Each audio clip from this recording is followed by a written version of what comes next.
আমি বিশেষ শোনা যাচ্ছে? অদিতি থেকে নাজমুল বলছিলাম। আশা করি আপনারা আমাকে শুনতে পাচ্ছেন এবং দেখতে পাচ্ছেন। জি আশা ভাই। করি আপনারা ক্লাসগুলো করছেন, কোনো সমস্যা হচ্ছে না তো, তাই না?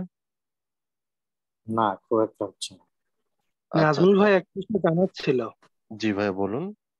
ভাই আমি যে আজকে বললাম ভাই, আমার ওই রেকর্ড ক্লাসটা কি আপনি পজিটিভ পারেন? ভাইয়া গ্রুপে প্রত্যেকটা পোস্ট একটু ভালো করে পড়েন, সবগুলোর উত্তর দেওয়া আছে এবং রেকর্ড গুলো দেওয়া আছে। ওটা 2 দিন তো হয়ে গেছে, ওটা আবার নিয়ে নেবেন?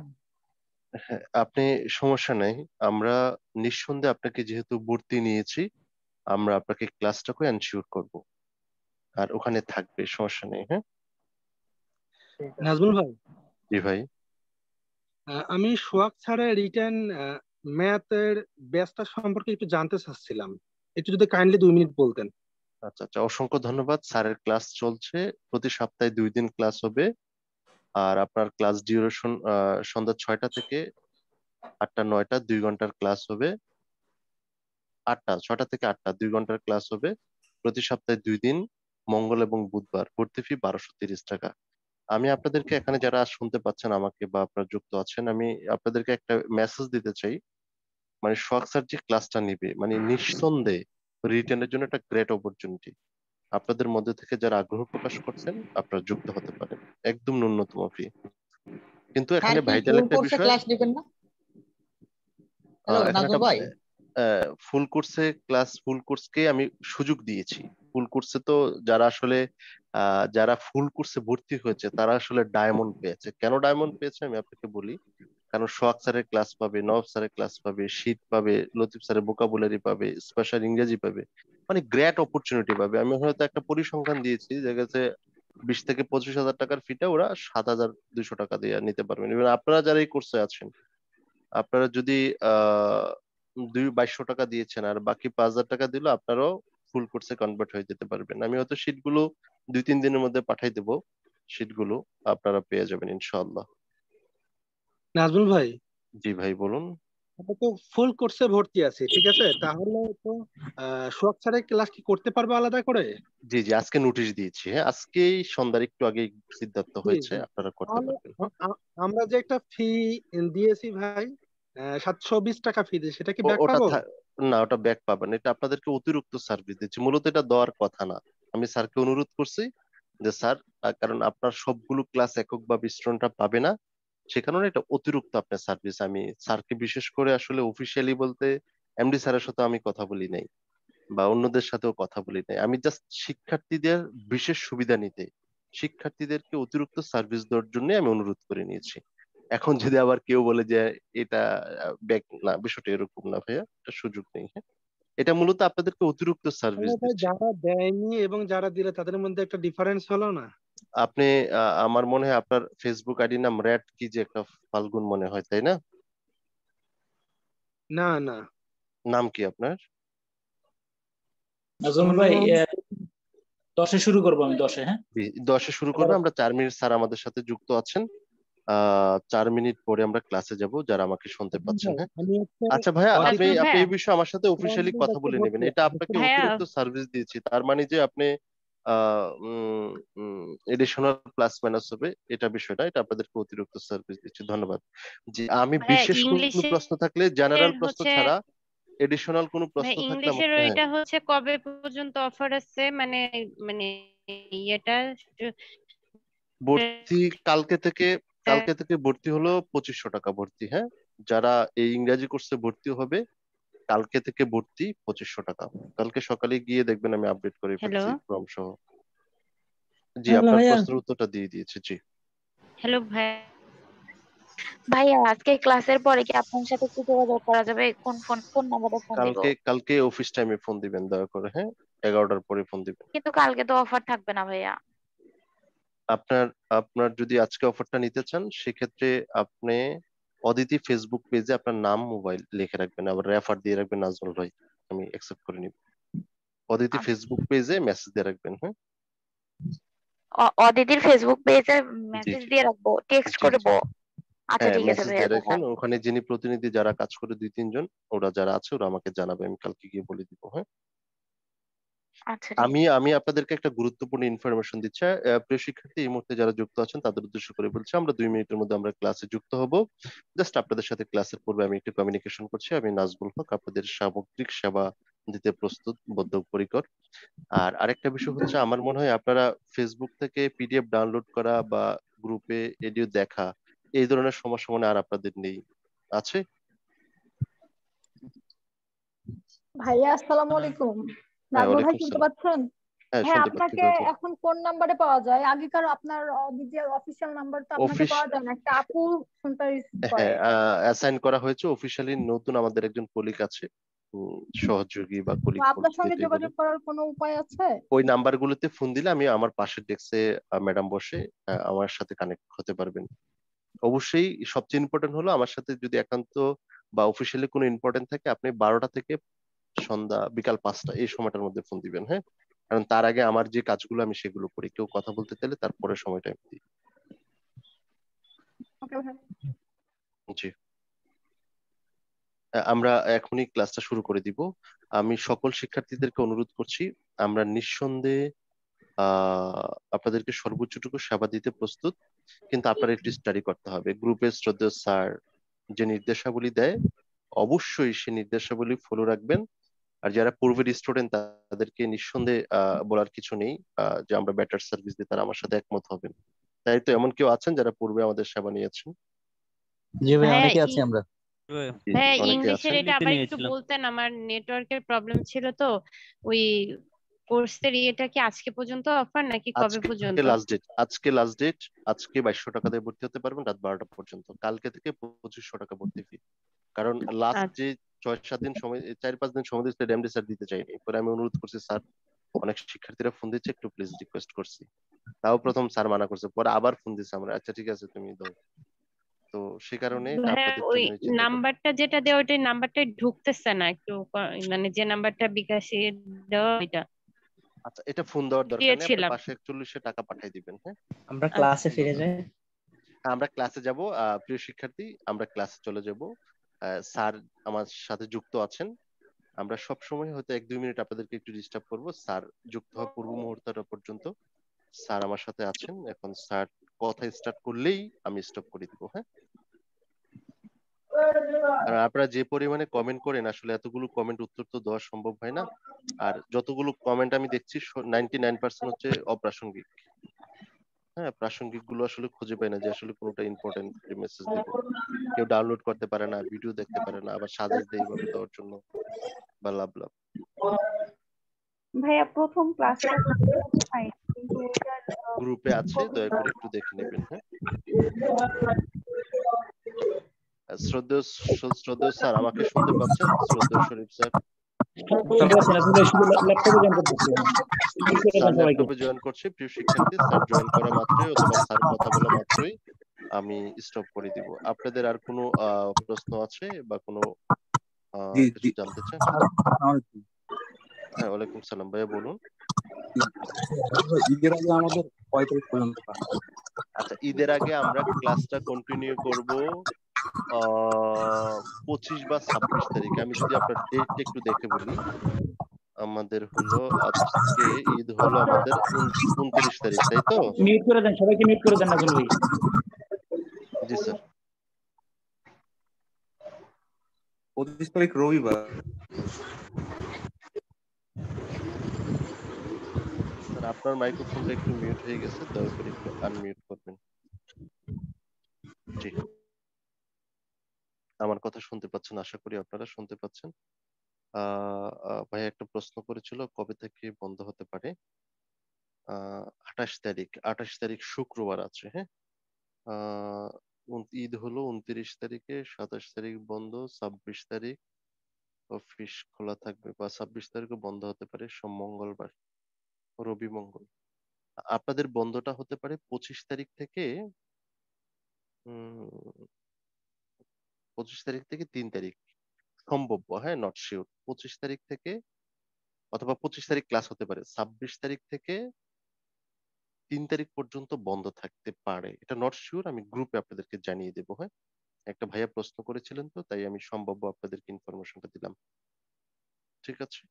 আর কেউ যদি বিশেষ আরো কোনো প্রশ্ন থাকে হ্যান্ড রেজ করেন, আমি চেষ্টা করবো আপনাদের উত্তর দেওয়ার জন্য। হ্যাঁ, আর শ্রদ্ধেয় স্যার, আমাকে শুনতে পাচ্ছেন? আপনার মাইক্রোফোনটা মিউট আছে। হ্যাঁ, জি একটু নাজমুল ভাই, আনমিউট করবেন। জি স্যার। স্যার আপনি কথা শুরু করলে আমি স্টপ করে দিব। হ্যাঁ, জি, আপনার দুটাকে আমি কো-হোস্ট করে দিয়েছি। আর একজন হ্যান্ড রেজ করেছে, মিনহাজ ভাই। ভাই আপনি কিছু বলবেন ভাইয়া? আপনাকে আনমিউট করা হলো, আপনি কিছু বলতে চাইলে বলতে পারেন। কোশ্চেনটা আমি করছিলাম, মানে একটা রিকোয়েস্ট থাকবে যে মানে একটু আগে মানে হইলে ভালো হয়, মানে অনেকে বাসায় যাবো তো দেখা যাচ্ছে এটা বাসায় আচ্ছা, ঠিক থাকবে না। আছে, বিষয়টা বিবেচনা করা হবে। তারপরও সামগ্রিক বিষয় তো হয়তো আপনার ইমার্জেন্সি আছে তাই আপনি বলছেন। আরেকজন হয়তো বলছে যে না ভাই ঈদের আগের দিনও ক্লাস নেন। হ্যাঁ, তারপর আমরা চেষ্টা করব অফিসিয়ালি যখন ডিক্লারেশন ক্লোজ হয় ঠিক সে সময় আমরা ক্লোজ করব। হ্যাঁ, জি ভাই, thank you, thank you. Thank you. জি, আর কেউ যদি প্রশ্ন থাকে হ্যান্ড রেজ করেন, আমরা চেষ্টা করব আহ আপনার প্রশ্নের উত্তর দেওয়ার জন্য। জি স্যার আমাদের সাথে যুক্ত হয়েছেন, অসংখ্য ধন্যবাদ আপনাদের মূল্যবান সময় আমাকে দেওয়ার জন্য। আমরা ক্লাসের থেকে স্টপ করে দিলাম কিনা?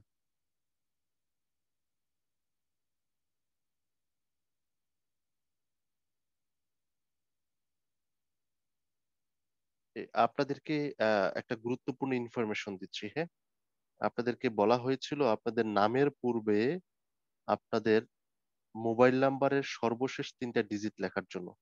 আপনারা কিন্তু অনেকেই লিখছেন না।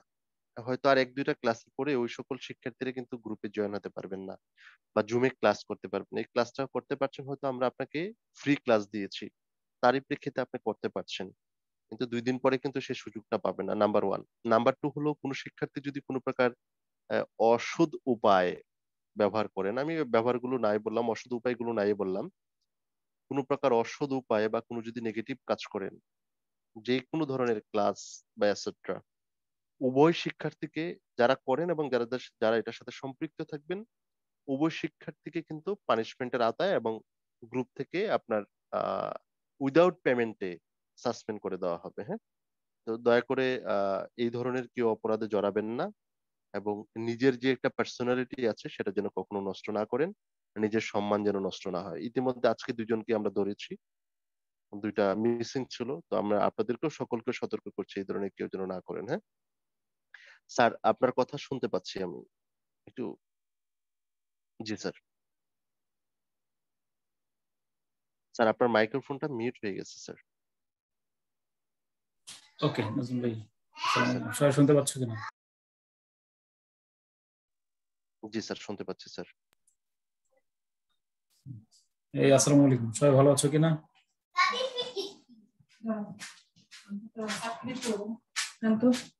একটু দাঁড়াও, আজকে একটু লেট হওয়ার কারণটা বলি। আসো। আজকে একজন গ্রাজুয়েট হয়েছে। গ্রাজুয়েট কি গ্রাজুয়েট জানো কিনা? কংগ্রেচুলেশন। আসো।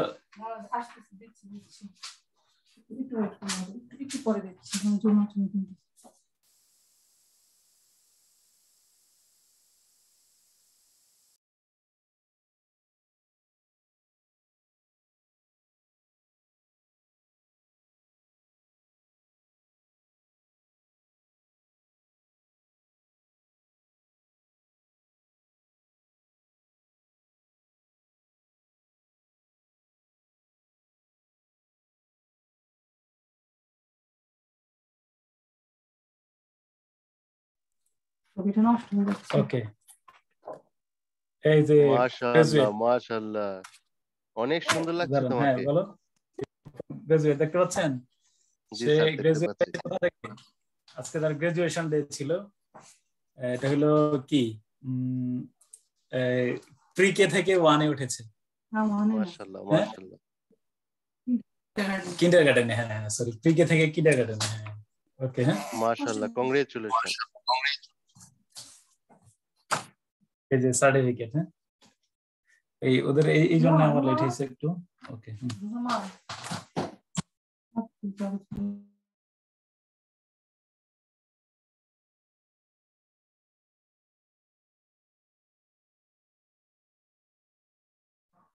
ওকে আচ্ছা, থ্যাংক ইউ। হ্যাঁ, ওকে।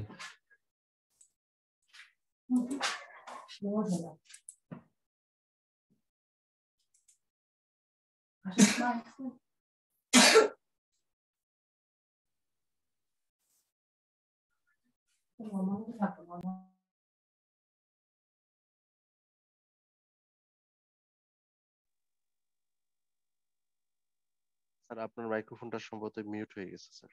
জি,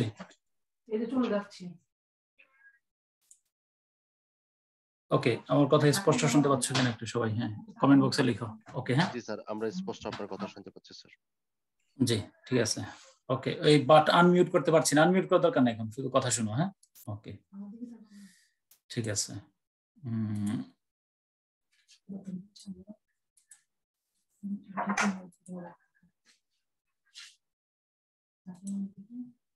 ওকে, তো আমি এখানে অনেকে, বেশ কয়েকজন নতুন আছো, নতুন যারা আছো তাদেরকে বলি যে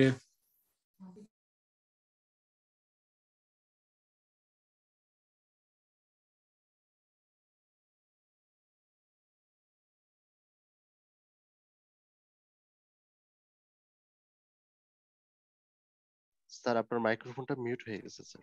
নাজমুল ভাই, ওকে, সব ঠিক আছে। এটা কার?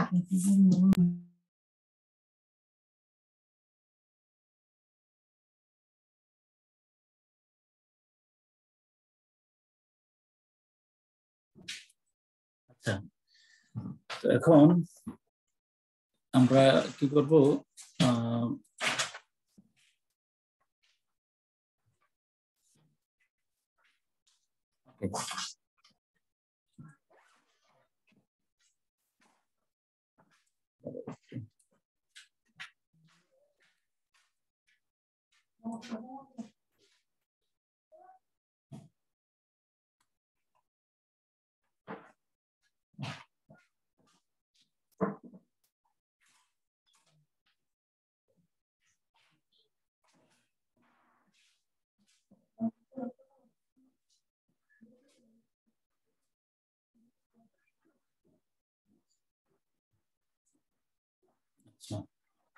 তো এর আগে আমরা কয়টা নোট পড়েছিলাম?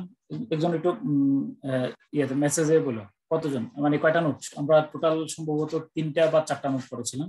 ওকে, কয়টা নোট পড়েছিলাম? 4টা। হ্যাঁ, ওকে। হ্যাঁ, আমি আবারও যারা নতুন আসছো তাদের জন্য আমি একটু শেয়ার করি। টোটাল ফ্রি হ্যান্ড রাইটিং এর জন্য বা অনুবাদের জন্য বা আমি যে কোনো বিষয় আমি যদি ট্রান্সলেট করতে চাই, আমরা মোটামুটি 10টা নিয়মের মধ্যেই আমাদের টার্গেট থাকবে যে আমরা যেন এই কোপ আপ করতে পারি। হ্যাঁ, আমি প্রথম থেকে বলি আবার। প্রথমে আমাদের নোট, প্রথম কথা ছিল যে আমরা বাক্য যতই বড় হোক, একটা প্যাসেজ পড়ার পরে আমরা দেখবো যে কোথায় কোথায় আমাদের ডিফিকাল্ট সেন্টেন্স আছে। যেই সেন্টেন্স গুলা খুব ডিফিকাল্ট মনে হয় এগুলাকে আমরা আলাদাভাবে ট্রিটমেন্ট করবো। হ্যাঁ, ওকে, দাঁড়াও একটু আমার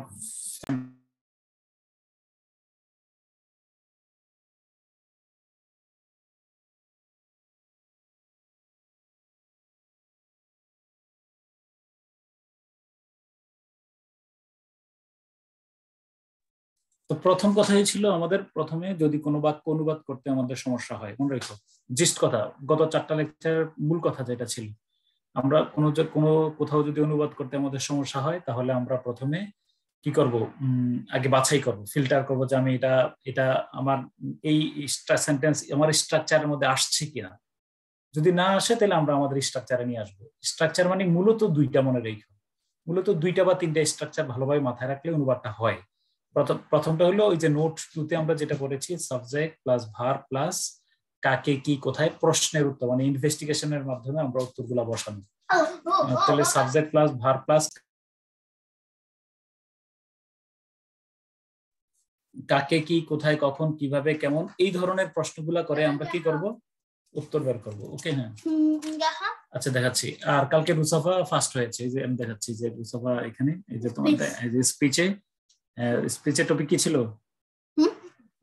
ব্যালেন্স। হ্যাঁ, কি প্যারেন্টস? রেসপেক্টিং প্যারেন্টস এর উপরে ফার্স্ট হয়েছে, দেখিয়েছি। যাও, ওকে।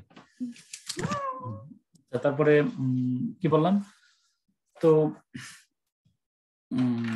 তো প্রথমে তো আমরা তাহলে নোট 2 ফলো করব, কোথায় কখন কিভাবে কেমন এইভাবে করে আমরা অগ্রসর হব। আর আর যদি না মিলে তাইলে আমরা নোট 9 ফলো করব। অর্থাৎ মূলত দুইটাই কথা, নোট 9 ফলো করব। ওকে, ওয়েট করো। তাহলে প্রথম কথা ছিল নোট 1 এর মূল আলোচ্য বিষয় হলো আমরা আগে গোছাবো, আমরা আমাদের মতো করে স্ট্রাকচারটা সাজাবো। সিম্পল হলে সিম্পল সেন্টেন্সকে কঠিন মনে হলে কমপ্লেক্স কম্পাউন্ডে করব, কমপ্লেক্স কম্পাউন্ড হইলে আমরা আলাদা আলাদাভাবে ভাগ করে করব। বিবাহ নারীদের সামাজিক নিরাপত্তা দিয়ে থাকে, কিন্তু সামাজিক ব্যবস্থার কারণে নারী তার অধিকার সংরক্ষণ করতে পারছেন না। এই যে কিন্তুতে আমরা গোল দাগ দিলাম, বিবাহ নারীদের সামাজিক নিরাপত্তা দিয়ে থাকে। হ্যাঁ, এরপরে কিন্তু দেওয়ার পরে আরেকটা বাক্য হয়ে গেল, কিন্তু কি বলো, সামাজিক ব্যবস্থার কারণে নারী তার অধিকার সংরক্ষণ করতে পারছেন না। এই ছিল প্রথম কথা। দ্বিতীয় কথা হলো আমাদের সাবজেক্ট প্লাস ভার্ব। প্রথমে সাবজেক্ট বের করব, তারপরে ভার্ব বের করব, তারপরে কাকে কি কোথায় কখন কিভাবে এই প্রশ্নগুলো করে আমরা উত্তর সেন্টেন্সটা তৈরি করব। তৃতীয় কথা ছিল যে কি তোমার এই যদি কোনো কোথাও আমরা মূল ভার খুঁজে না পাই। হ্যাঁ, ধরো উইলিয়াম ওয়ার্ডসওয়ার্থ 19 শতকের ইংরেজ রোমান্টিক কবিদের প্রধানতম। উইলিয়াম, এই বাক্যে তখন আমরা মূল ভার খুঁজে পাচ্ছি না, তো যেখানে মূল ভার খুঁজে পাবো না সেখানে আমরা টু বি ভার্বকে আমরা সাবজেক্ট হিসাবে ধরে নেব। টু বি ভার্বকে ড্যাম ইজ আর ওয়াজ ওয়্যারকে সাবজেক্ট হিসাবে ধরে নেব। তাহলে ওয়ান হলো আগে সেন্টেন্স স্ট্রাকচার ঠিক করা, আমি কোন স্ট্রাকচারে করব সিদ্ধান্ত নেওয়া। 2 আমাদের basic structure subject plus verb plus কাকে কি কোথায় কখন কিভাবে কেমন এই প্রশ্নগুলোর উত্তর বের করা। 3 হলো কি যদি আমরা সাবজেক্ট ভার্ব খুঁজে না পাই তাহলে টু বি ভার্বকে আমরা সাবজেক্ট হিসেবে নিতে পারি। 4 নোট 4 যে কথাটা বলেছি সেটা হলো তোমার আমি আমার ধারণা আমার বিশ্বাস যে তোমরা অবশ্যই নোটগুলো আগে লেখা রাখছো, তাহলে কথাগুলো ধরতে সুবিধা হবে। কারণ এর আগে আমি নোট লেখাইতাম আর বুঝাইতাম, এখন তোমার আগেই লেখার সুযোগ হয়েছে, তুমি আগে লেখা রাখবা এবং আমার সাথে অ্যাডজাস্ট করবা। নোট 4 হলো কিছু অ্যাডভার্ব আমরা বাক্যের শুরুতে বসাবো, আর কিছু অ্যাডভার্ব অফ ফ্রিকোয়েন্সি আছে, অ্যাডভার্ব অফ ম্যানার আছে, যেগুলো আমরা বাক্যের মূল ভার্বের আগে বসাতে পারি বা অক্সিলিয়ারি ভার্ব মূল ভার্বের মাঝে বসাতে পারি। মানে he always speaks the truth, এই যে অলওয়েজ শব্দটা আমরা মূল ভার্বের আগে বসাইলাম। হ্যাঁ, এরপরে মাই ফাদার কোর্ডিয়ালি, বা ওই যে the headmaster cordially teaches us English, তাহলে কোর্ডিয়ালি অ্যাডভার্ব অফ ম্যানারটা আমরা কোথায় বসালাম? তাহলে কিছু অ্যাডভার্ব আমরা বাক্যের শুরুতে বসাবো এটা বলেছি, আর কিছু অ্যাডভার্ব আমরা মূল ভার্বের আগে বসাবো অথবা টু বি ভার্বের পরে বসাবো। ওকে, আজকের নোটটা খুব গুরুত্বপূর্ণ। ওকে, দেখো তো আজকে হলো নোট। ওকে, দেখো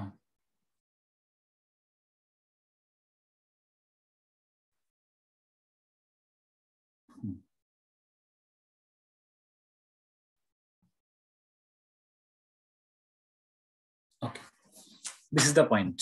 একেবারে এটা সবচেয়ে ভাইটাল একটা পয়েন্টে আমরা আসছি এখন। আগে আমার দিকে তাকাও। প্রসঙ্গটা হলো যে অনেক ইংরেজি শব্দ তো আমার জানা নাই, এটা হলো বড় প্রবলেম। হ্যাঁ, এইখানে বলবো যে আমি তো অনুবাদ করবো, আমার তো ভোকাবুলারি সংকট, এটা একটা বড় কথা। ভোকাবুলারি, আমি আবারও বলতে চাই যে ভোকাবুলারি সংকটের প্রাথমিক সমাধান লতিফ স্যারের যে 500 শব্দটা আছে, 500 ওয়ার্ডস, তোমরা কেউ গাফিলতি করবেই না। স্যারের যে নতুন ভোকাবুলারিটা বের হয়েছে, এটার সিলেক্টেড 500 ওয়ার্ডস ম্যান্ডাটরিলি, কোনো শর্ত ছাড়াই আমি বলছি, সেজন্য তুমি মুখস্থ করে ফেলবে। এবং সিনোনিম অ্যান্টোনিম গুলা যেটা আসে বিশেষত চ্যাপ্টার 1 2 3 4 5 সর্বাত্মক ভাবে চেষ্টা করবা ডেভেলপ করার জন্য। তাহলে আমি আশা করি ভোকাবুলারি এবং স্পেলিং এর যে প্রাথমিক সংকট যেটা সেটা তোমরা কাটবে ইনশাআল্লাহ। সেকেন্ড কথা হলো কি, দ্বিতীয়ত হলো আমরা সিচুয়েশনাল ভোকাবুলারি তো কিছু ইমপ্রুভ করবোই। ধরো সিচুয়েশনাল ভোকাবুলারি কি, ধরো কিছু যেমন ধরো আমি বারবার বলতে চাচ্ছি যে আমরা কিন্তু ওই যে আমি নোটটাই আপ টু ডেট করে ফেলছি, কিছু টপিকের উপরেই কিন্তু আমাদের ঘুরে ফিরে আসে। আমি বলতে চাচ্ছি যে আমার এই মুহূর্তে পুরো ডিকশনারি সব মুখস্থ করে ফেলা সম্ভব না, কিন্তু আমরা কমন কিছু বিষয়ের উপরে ধারণা নেওয়া সম্ভব।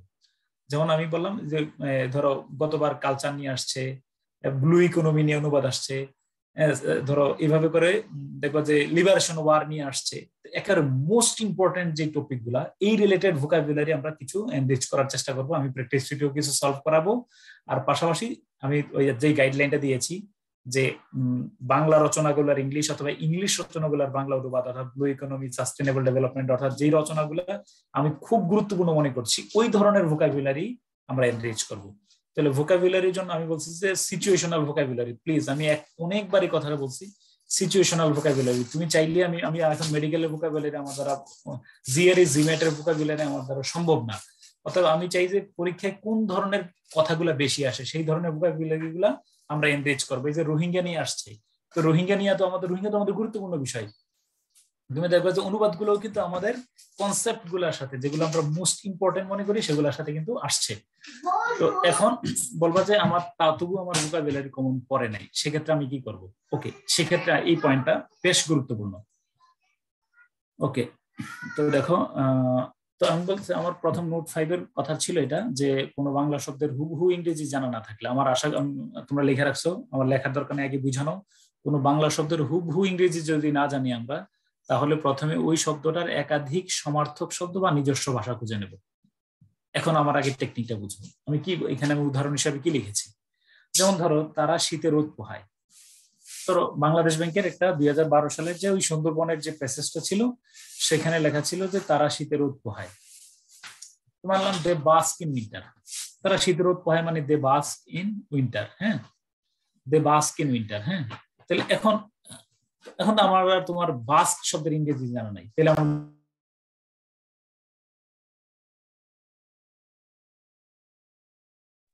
এখন বলো যে এখন কি আমি তো বাস্ক ইংরেজি তো আমার জানা নাই, এখন আমরা কি করব?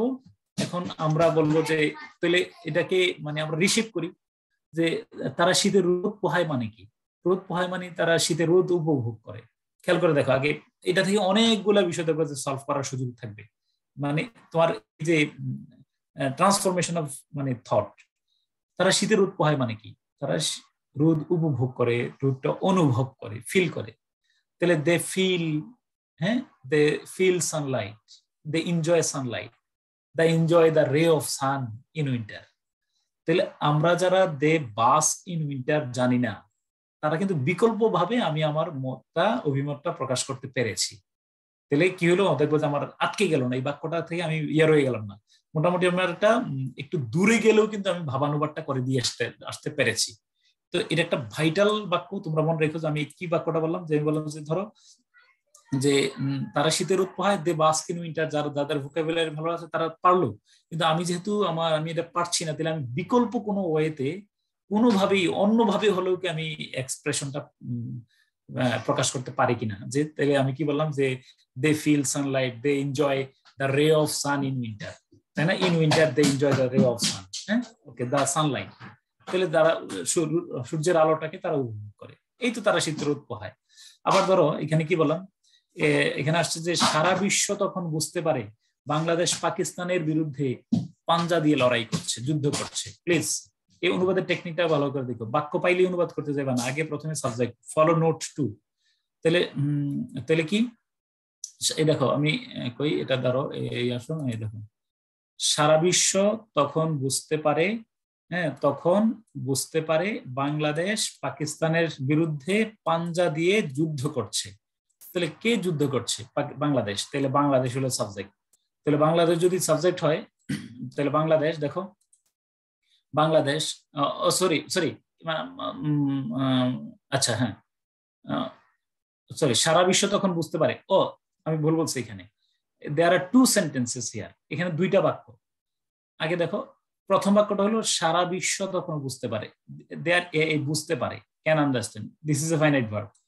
তাহলে সারা বিশ্ব বুঝতে পারে, আর যে দ্যাট বাংলাদেশ পাকিস্তানের বিরুদ্ধে পাঞ্জা দিয়ে লড়াই করছে। তাহলে প্রথম বাক্যটা অনুবাদ করে ফেললাম, সারা বিশ্ব, the whole world, all the world, the whole world. তাহলে বুঝতে পারে, ক্যান বা কুড আন্ডারস্ট্যান্ড, আমরা যেহেতু তখন অতীতকালের কথা, কুড দিলে বেটার হবে যেহেতু ওই সময়ের কথা। তাহলে the whole world could understand, তারা তখন বুঝতে পারে। দেন, হ্যাঁ, সারা বিশ্ব তখন বুঝতে পারে, the whole world could understand then, সারা বিশ্ব বুঝতে পারে কখন? তখন। কি বুঝতে পারে? দ্যাট, যে। হ্যাঁ, পরের বাক্য কি?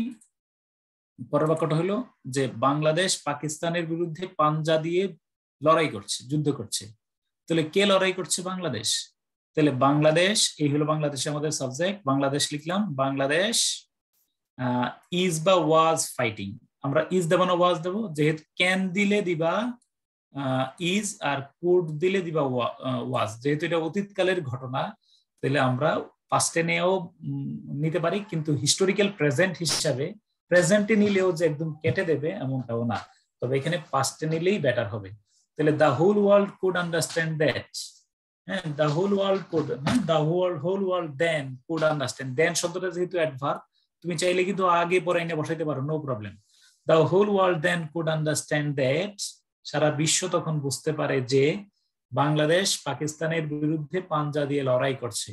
তাহলে বাংলাদেশ ইজ ফাইটিং, হ্যাঁ, ইজ স্ট্রাগলিং, যুদ্ধ করছে এগেইনস্ট পাকিস্তান, পাকিস্তানের বিরুদ্ধে।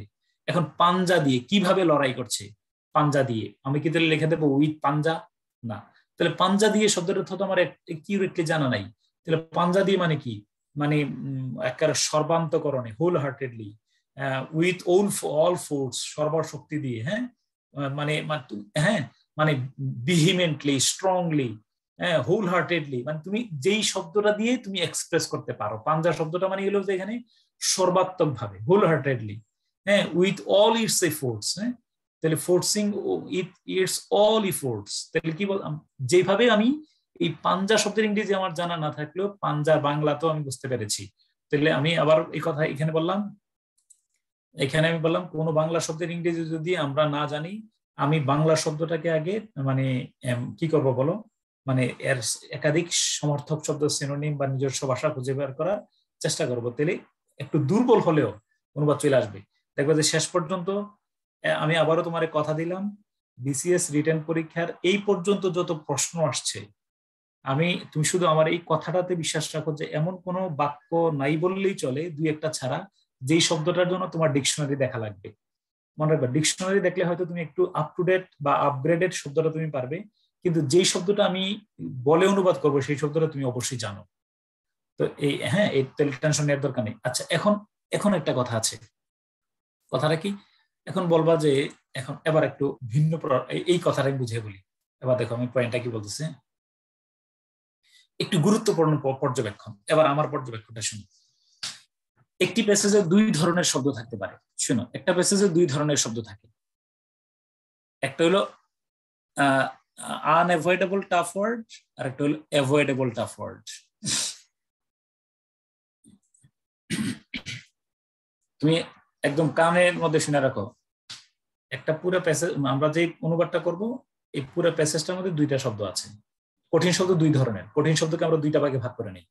একটা হলো আনএভয়েডেবল আর একটা হলো অ্যাভয়েডেবল। একটাকে আমরা কোনোভাবেই কি করতে পারবো না, একটাকে আমরা কোনোভাবেই আমরা একটাকে নিয়ন্ত্রণে নিতে পারছি, মানে বাদ দিলে অনুবাদ হবে না। এটাকে বলে আনএভয়েডেবল টাফ ওয়ার্ড। আর একটা হলো এই শব্দটা বাদ দিলে অনুবাদে কোনো সমস্যা হচ্ছে না। Please listen carefully. আচ্ছা দেখো, আচ্ছা এবার দেখো, আমরা যদি এই যে 43 প্রশ্নটা নেই, কি যুদ্ধ, সহিংসতা, নিপীড়ন ও মানবাধিকার লঙ্ঘনের হাত থেকে বাঁচতে আজ সারা বিশ্বে 8,20,00,000-এর বেশি মানুষ বাস্তুচ্যুত। আমি তোমাদেরকে একটু বলে রাখি, এখানে তোমরা যারা আমার কথা শুনতেছো এর মধ্যে অনেকে খুব আপগ্রেডেড লেভেলে আছো, তারা চাও যে আমি আরো একটু কঠিন করে কথা বলি, আর অনেকে আছো খুব সহজ করে কথা বলি, এই জন্য আমি মাঝামাঝি থাকবো। তোমরা মাথায় রাখতে পারো, তোমরা যারা ইংলিশ ভালো পারো, আমার খেয়াল রাখতে হয় যারা একদমই পারে না তারাও এখানে আছে। তাহলে আমরা দুইটাকেই ব্যালেন্স করব। তাহলে যুদ্ধ, সহিংসতা আমরা আন্ডারলাইন করে নিই, আমাদের কাজ তো ছিল আন্ডারলাইন করা। একসাথে লেখা যায় কতটুকু? যুদ্ধ, সহিংসতা, নিপীড়ন ও মানবাধিকার। ঠিক আছে, এটা একটা বলা যায়। মানবাধিকার এটা বলতে পারো আচ্ছা আলাদা করলাম, লঙ্ঘনের হাত থেকে বাঁচতে আজ সারা বিশ্বের কত বলো 8,20,00,000-এর বেশি মানুষ বাস্তুচ্যুত। এই যে এইটাকে আমি লিখে দিয়েছি আনএভয়েডেবল টাফ ওয়ার্ড, অর্থাৎ বাস্তুচ্যুত ইংরেজি যদি তুমি না জানো, আমি না জানি, তাহলে এই প্যাসেজের অনুবাদ করা যাবে না, এটা আমার জানতেই হবে। তো প্লিজ তো বলবো যে আনএভয়েডেবল টাফ ওয়ার্ডের সমাধান কি? সমাধানটা হলো যেহেতু আমরা ট্রান্সলেশনটা 2 ঘন্টা পরে করব, এই জন্য তোমাদের উপর আমি কঠোর আদেশ উপদেশ না নির্দেশ, কঠোর নির্দেশ দ্বারা আমার কথা শুনতেছো, কোনো মতেই এই কাজটা ভুল করো না। প্রথমেই প্যাসেজটা পড়ে ফেলবো এবং যেই শব্দটা আমি জানি না এটা তুমি আন্ডারলাইন করে, এটা যে কোনো প্রকারে, আমি আর কোনো প্রকারে ব্যাখ্যা করলাম না, কিভাবে বের করবো আমি জানি না, ইটস ইউর রেসপন্সিবিলিটি। যে বাস্তুচ্যুত শব্দটা আমার প্রথম আওয়ারের মধ্যে জানতে হবে, এট দ্য ফার্স্ট আওয়ার, আমার প্রথম ঘন্টার মধ্যেই বাস্তুচ্যুত ইংরেজি যদি আমি না জানি, তাহলে এই প্যাসেজের অনুবাদ আমার পুরাটাই এবড়ো থেবড়ো হবে। কিভাবে জানবা? এটা তোমার রেসপন্সিবিলিটি। ওহী নাজিল মানে একদম আল্লাহর কাছ থেকে বিশেষ ক্ষমতায় নিয়ে হইলে তোমার এটা জানা লাগবে, আনলে কিন্তু কিভাবে জানবো আমি আর ব্যাখ্যা করতে পারবো না, কিন্তু তোমার জানাই লাগবে। মাথার মধ্যে ঘুরাও বাস্তুচ্যুত ইংরেজি কি, বাস্তুচ্যুত মানে আশ্রয়হীন, আশ্রয়হীন মানে শেল্টারলেস, হোমলেস, রিফিউজি, তুমি যেমনি মিলে একটা কাহিনী করে অনুবাদটার জন্য এই শব্দটা একটা শব্দ ধারণ করবা। ওকে, তাহলে এবার আসো অনুবাদটা কিভাবে। তাহলে এই যে এখানে কিছু কিছু অ্যাডভার্ব আমরা বাক্যের শুরুতে বসাতে পারি, এই জন্য এই আজ যে আছে দেখো, আজের অ্যাডভার্ব আমি আজ শব্দটাকে আমি আগে আসছি টুডে, ঠিক আছে, টুডে। এখন এবার বলো কে বাস্তুচ্যুত, কে, তাহলে আচ্ছা বাস্তুচ্যুত, কে বাস্তুচ্যুত, এই বাক্যের সাবজেক্টটা কে হলো, এই বাক্যের সাবজেক্ট কি? এই বাক্যের সাবজেক্ট হলো সারা বিশ্বের 8 কোটি 20 লাখের বেশি মানুষ। তাহলে মোর দেন কত বলো, 82 মিলিয়ন, তাই না? 82 মিলিয়ন নাকি না 820 মিলিয়ন? হ্যাঁ, 820 মিলিয়ন পিপল, হ্যাঁ 820 million people throughout the world, এটা হলো আমার সাবজেক্ট। তাহলে মোর দেন কি বলো, 8200 million people throughout the world. Okay, আচ্ছা এখন আমারে বলো এই বাক্যের ভার আছে কিনা নাই, আগে কমেন্ট বক্সে বলো। এই বাক্যে ভার পেয়েছো কিনা, ইয়েস অর নো? এই বাক্যে ভার পাইছো কিনা সেটা বলো। সরাসরি কোনো ভার পেয়েছো কিনা বলো। এই বাক্যে সরাসরি ভার পেয়েছো কিনা? নাই। তাহলে আমরা একটু আগে বলছি সরাসরি যদি আমরা ভার না পাই তাহলে আমরা কি করব বলো, আমরা একটা টু বি ভার্বকে নেব, ঠিক আছে কিনা? আমরা টু বি ভার্বকে নেব, তাহলে টু বি ভার্ব নিলাম। আর তাহলে মোর দেন, হ্যাঁ 8 crore and 20 লাখ, ধরো এত মিলিয়ন টিলিয়ন হিসেবে যাও নাই, 8 crore and 20 lakh people throughout the world, all over the world, across the world, যেমনি বলো সমস্যা নেই। ওকে, আর এবার বলো বাস্তুচ্যুত, displaced, homeless, শেল্টারলেস, refugees.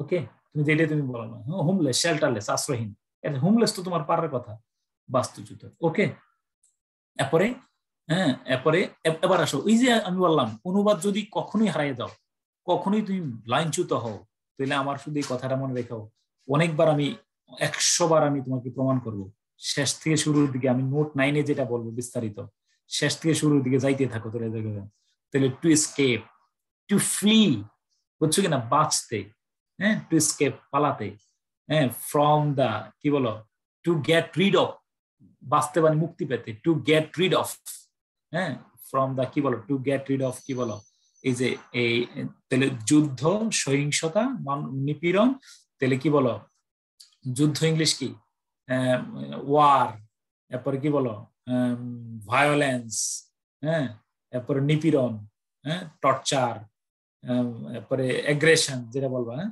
Suppression and কি বলো ভায়োলেশন অফ হিউম্যান রাইটস। ওকে, তাহলে কি হলো, আসো আমি অনুবাদটা আরেকবার দেখো ভালো করে।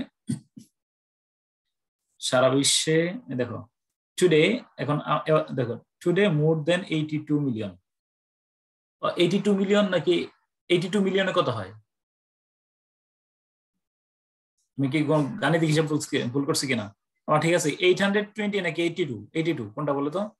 8 কোটি 20 লাখ মানে কি 82, ঠিক আছে। 820 তো 820 হিসাব করছি। ওকে, হ্যাঁ তাহলে মোর দেন, ঠিক আছে, 82 million people in the world, across the world, হ্যাঁ আর ডিসপ্লেসড, আর homeless, to get rid of, to escape from, to avoid, হ্যাঁ, টু ফ্লি তুমি যেটা দাও সেটাই হবে war, operation, violence and violation of human rights. Please তোমরা আমার আমার তো বলবা যে এত অনুবাদ কি কঠিন, না অনুবাদে এত এত সিস্টেম নাই।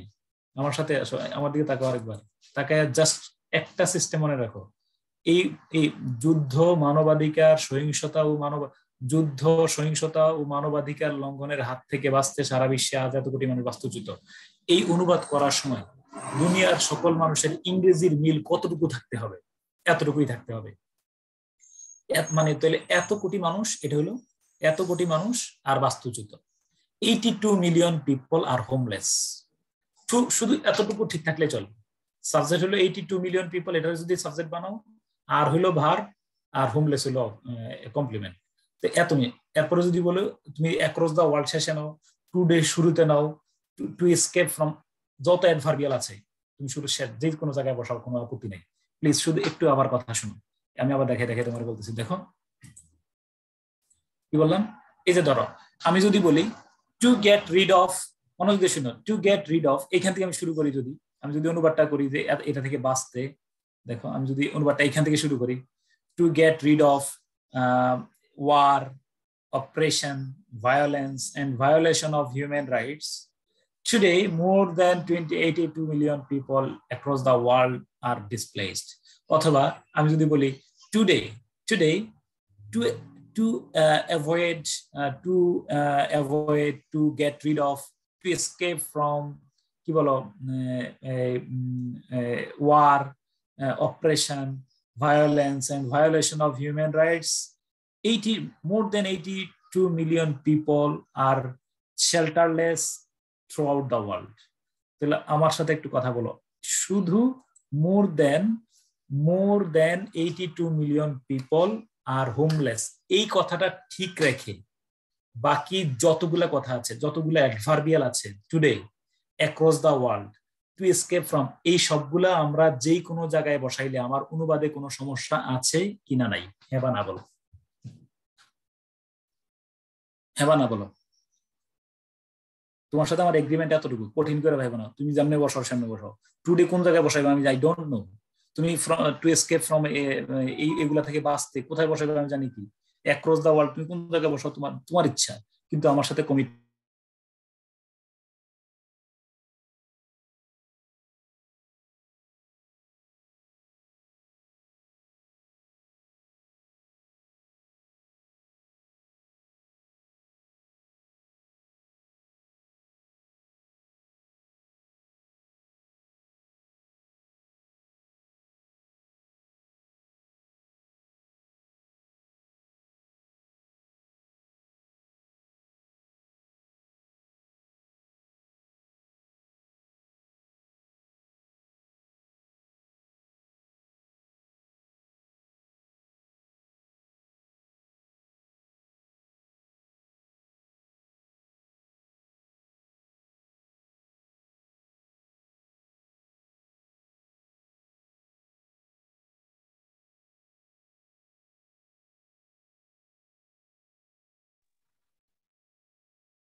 হ্যালো, আমার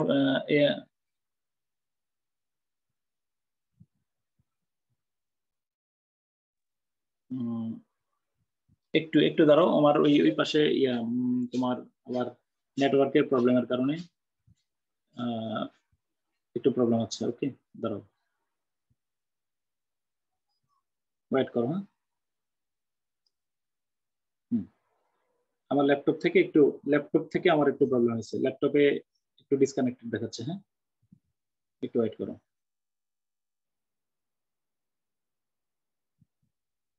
হ্যাঁ, একজন লিখছো যে this year more than 35 million people in the world are living from. ওকে, দাঁড়াও আমি আমার নেটওয়ার্ক একটু চেঞ্জ করতেছি, আমার 30 সেকেন্ড সময় দাও।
সরি দাঁড়াও একটু।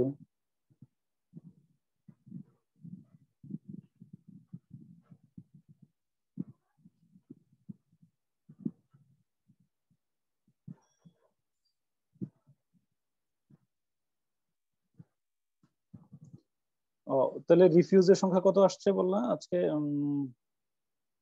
where I can get recorded class পেয়ে যাবে ইয়াতেই, এই গ্রুপে দেওয়া হয় সবগুলা রেকর্ডিং পেছনে দেওয়া আছে। হ্যাঁ, আর রেকর্ডিং এ আমারগুলা ইয়া করবে না, তোমরা ঈদের সময় শুনতে পারবে, সমস্যা নেই। হ্যাঁ, Recording in progress.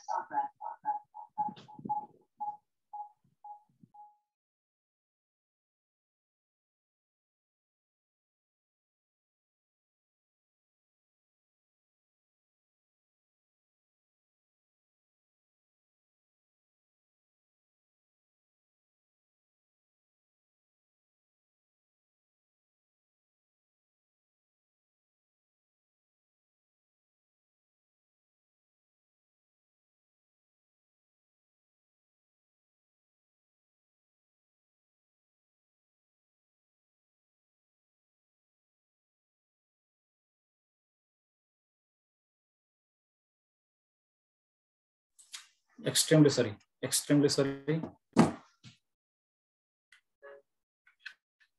না না, আমি আমার ল্যাপটপ ডিসকানেক্টেড হয়ে গেছিল। হ্যাঁ, ওকে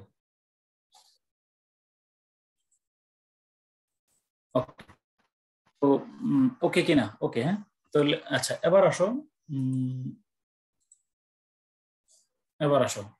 তোমাদের কাছে কিন্তু আমার দায়িত্ব ছিল, তোমাদেরকে দায়িত্ব দেওয়া ছিল কি, কথা শুনতে পাচ্ছ কিনা, ওকে কিনা?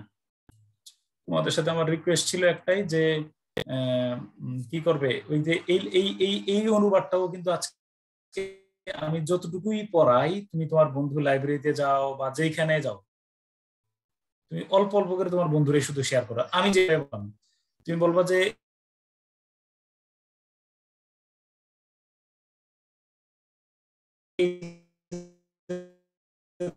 দেখো বিসিএস এর যে অনুবাদটা ছিল যে যুদ্ধ, সহিংসতা, মানবাধিকার লঙ্ঘনের হাত থেকে, দেখো টুডে মোর দেন ও এই কথাটা লিখছে কিনা। এবার টুডে কোথায় লিখুক, অ্যাক্রস দ্য ওয়ার্ল্ড কোথায় লিখুক, আর ওই টু এসকেপ, টু ফ্লি, ওই অনুবাদটা করতে গিয়ে যদি কোনো দুর্বল শব্দ ব্যবহার করে, নো প্রবলেম, মনে রাখবা সে তার মানে বাক্যের স্ট্রাকচার দাঁড়িয়ে গেছে, বাকিগুলা সব মানে তোমার এই সাবঅর্ডিনেট। এই ফরজ ওয়াজিবের কাজ হলো subject plus verb plus object বা কমপ্লিমেন্টটা বসাই ফেলা, এটা ফরজ ওয়াজিব। আর ওইগুলো হলো তোমার ডেকোরেশন,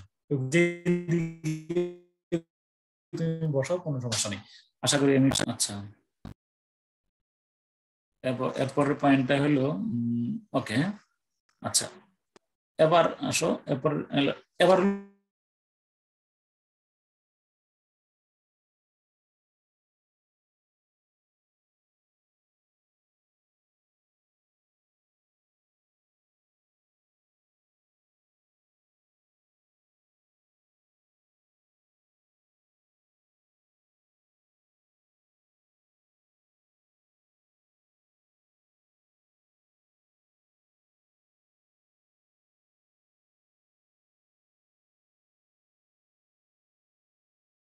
আমি এক্সট্রিমলি সরি, এরকম ঘটনা তো অপ্রত্যাশিত, মানে একেবারে অপ্রত্যাশিত। হ্যাঁ, আচ্ছা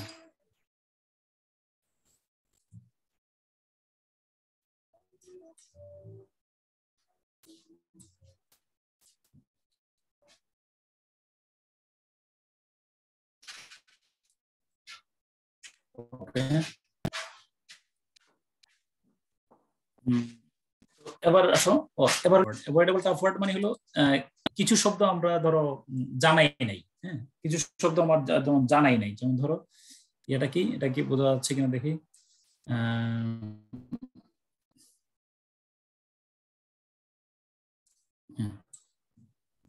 ওকে, তো যেমন ধরো এই ধরনের শব্দের ইংরেজি, যেমন বাক্যটা আগে পড়াই, দর্শন, বিজ্ঞান ও শিল্পকলা সৃষ্টির মধ্য দিয়ে উন্নত রাষ্ট্র ব্যবস্থা। Please listen to me carefully. এই বাক্যটা খুবই ডিফিকাল্ট, কিন্তু আমি আগে কিভাবে অনুবাদ করি সেই প্রসেসটা দেখো, তোমার উপর আস্থা তৈরি হবে। তুমি নিজে নিজে শুধু নোট তৈরি করো, কোনো লাভ হবে না। আমার শব্দের আগে তোমার কানের ভিতরে প্রাণবন্ত করো। বাক্যটা কি? 38-এর সবচেয়ে কঠিন লাইনের মধ্যে এটা একটা। দর্শন, বিজ্ঞান ও শিল্পকলা সৃষ্টির মধ্য দিয়ে উন্নত রাষ্ট্র ব্যবস্থা, সমাজ ব্যবস্থা ও জীবন পদ্ধতি প্রবর্তনের মধ্য দিয়ে মানুষ তার সাংস্কৃতিক সামর্থ্যের পরাকাষ্ঠা প্রদর্শন করে।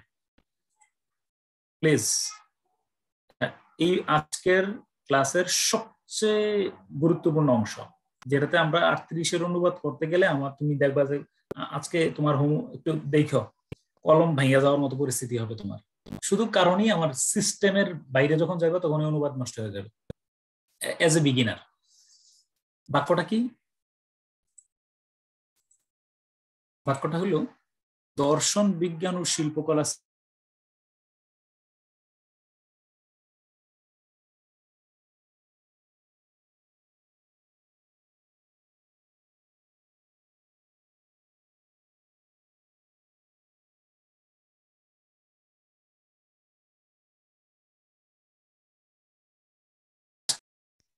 আমি তোমার এই কথাটাই বুঝাইতে চাচ্ছি যে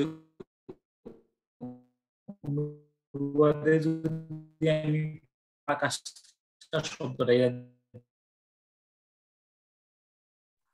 এই শব্দটা যদি আমি নাও ভাবি, কথা শুনে আমার এত বেশি পরিমাণে ডিস্টার্ব করতেছে, আমি আনবিলিভেবল। আচ্ছা আমার তাহলে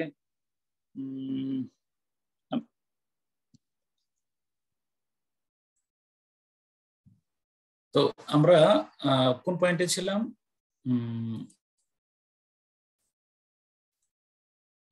তাহলে দর্শন, বিজ্ঞান, শিল্পকলা সৃষ্টির মধ্য দিয়ে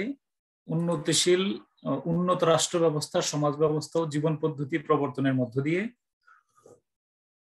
মানুষ তার সাংস্কৃতিক সামর্থ্যের পরাকাষ্ঠা প্রদর্শন করে থাকে। তো এখন সাবজেক্টকে দর্শন, বিজ্ঞান ও শিল্পকলা সৃষ্টির মধ্য দিয়ে উন্নত রাষ্ট্র ব্যবস্থা, সমাজ ব্যবস্থা ও জীবন পদ্ধতি প্রবর্তনের মধ্য দিয়ে মানুষ। এবার আমি বলছি যে পরাকাষ্ঠা শব্দটা যদি আমি নাও পারি অনুবাদের সমস্যা হবে না। এবার বলো কমেন্ট বক্সে বলো এই বাক্যের সাবজেক্ট কে প্রদর্শন করে থাকে? সাবজেক্ট কে? এবার বলো এই বাক্যের সাবজেক্ট কে? আর কয়েকজন বলো।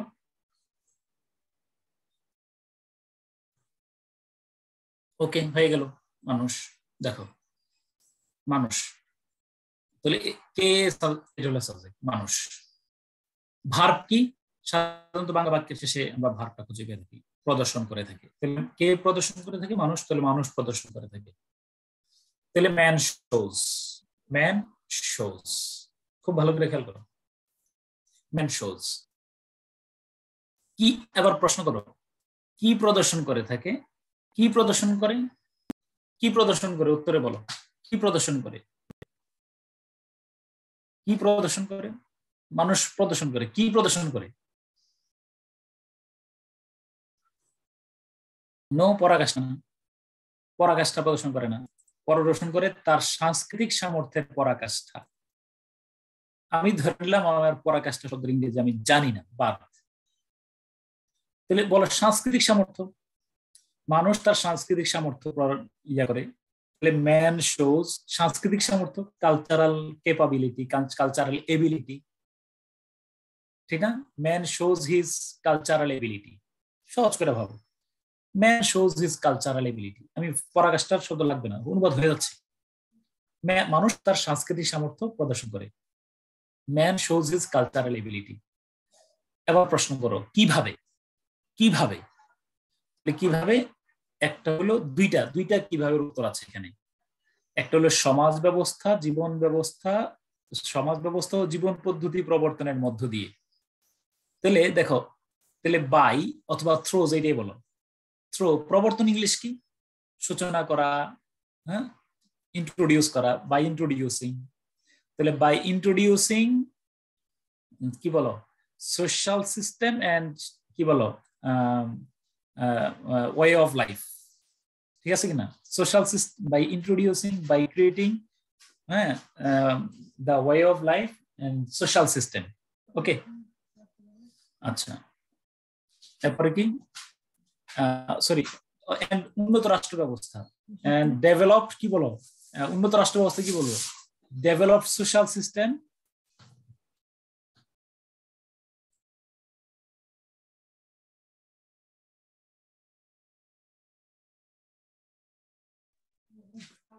তাহলে কি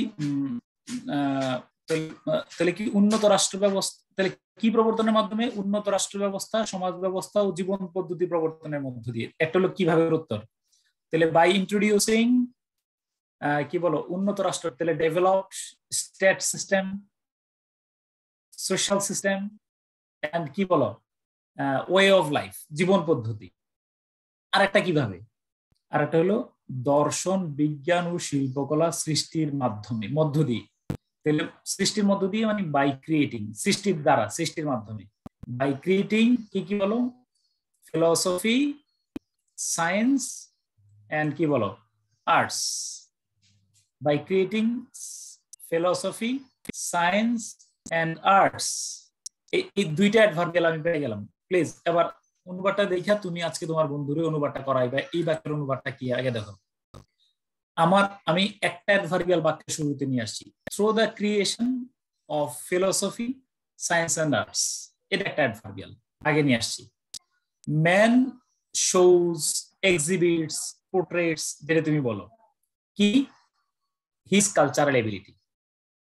তারপরে কি কিভাবে, by introducing developed state system, social system and lifestyle বা way of life. প্লিজ তোমরা আমি ক্যামেরা সবকিছু বন্ধ করে আমার দিকে দেখো। বাক্যটা হলো শুধু একটু বুঝো, তোমার কাছে একটা আমানত দিয়ে রাখলাম। এই বাক্যটাও তুমি কি করবা, বন্ধুরে বুঝাইবা, বলবা যে এই বাক্যটা অনুবাদ করলে কেমন তুমি করবা। দেখো, দর্শন, বিজ্ঞান ও শিল্পকলা সৃষ্টির মধ্য দিয়ে, মনোযোগ দিয়ে দেখো, দর্শন, বিজ্ঞান ও শিল্পকলা সৃষ্টির মধ্য দিয়ে উন্নতিশীল রাষ্ট্র ব্যবস্থা, সমাজ ব্যবস্থা ও জীবন পদ্ধতি প্রবর্তনের মধ্য দিয়ে মানুষ তার সাংস্কৃতিক সামর্থ্যের পরাকাষ্ঠা প্রদর্শন করে। দেয়ার আর টু অ্যাবসলিউট অ্যাডভার্বিয়াল হিয়ার, মধ্য দিয়ে। কিভাবে, প্রশ্নের উত্তর আমরা দুইটা উত্তর পাইছি। কিভাবে, এটা প্রবর্তনের মাধ্যমে, এইটা সৃষ্টির মাধ্যমে।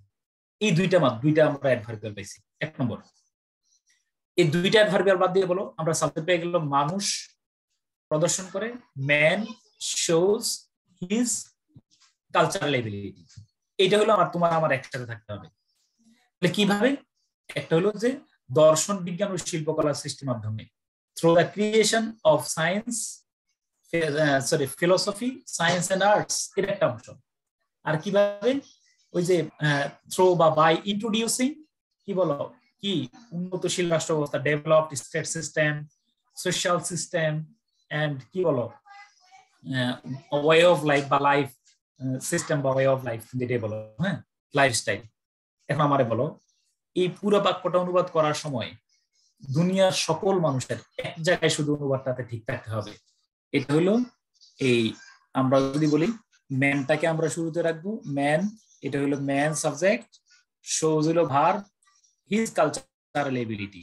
তুমি যদি বলো যে আমি পরাকাষ্ঠা শব্দ বসাতে চাই, পরাকাষ্ঠা শব্দ আমার ইংরেজি জানা নাই, তুমি বলতে পারো যে man shows his utmost cultural capability, বুঝলেন? Man shows his supreme cultural, man shows his কি বলো গ্রেট শব্দটা ব্যবহার করলাম, মানে তুমি পরাকাষ্ঠা শব্দটা নাই, এটা হলো excellence of his cultural opportunity.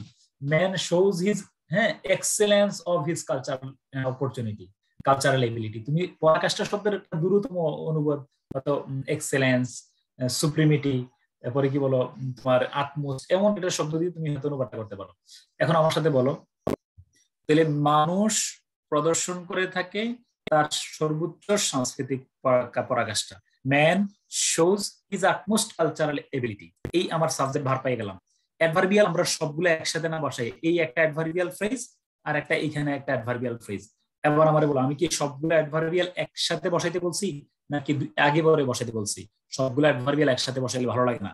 অর্থাৎ আমরা যদি বলতাম man shows his utmost cultural ability by introducing progressive state system, social system and lifestyle, through the, এই দুই পরে আমরা যদি থ্রুটা বলতাম আমাদের ভালো লাগতো না। এর জন্য একটা অ্যাডভার্বিয়াল আমি আগে নিয়ে আসছি, through the creation of science, philosophy, science and arts, man shows his.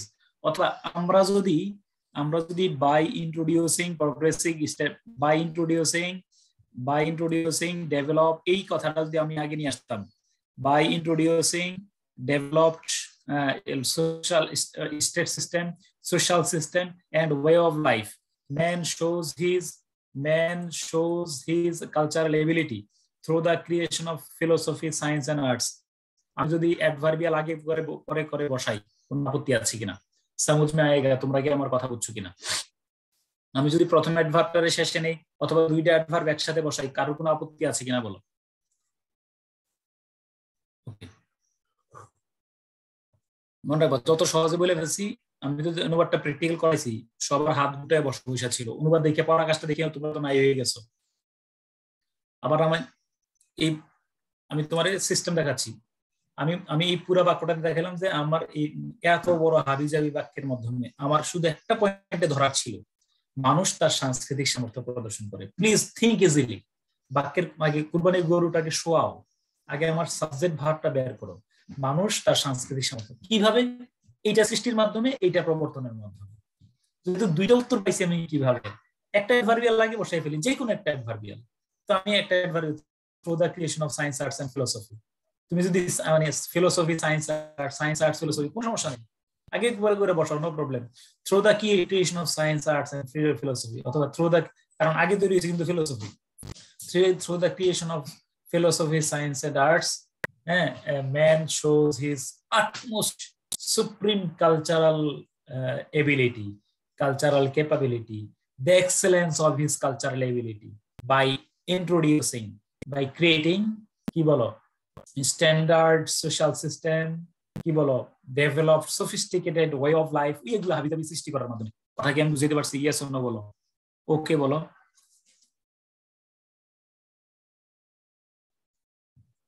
ওকে, ডান। আচ্ছা, যদি কেউ লিখতে সময় না পাও, হেডফোন দিয়ে কানে কানে জিস্ট কথাটা টাইনে শুনবা, দ্রুত শুনবা, স্পিডটা বাড়াই দিবা, দ্রুত কথা শুনতে পারবা। ওকে, এবার আসো, পরীক্ষা আসছে। একটা বাক্য দেখো, আমাদের স্মৃতি বিস্মৃতির অন্তরালে লুকিয়ে আছে বৈচিত্র্যময় সাংস্কৃতিক অঙ্গনের জাগরণ।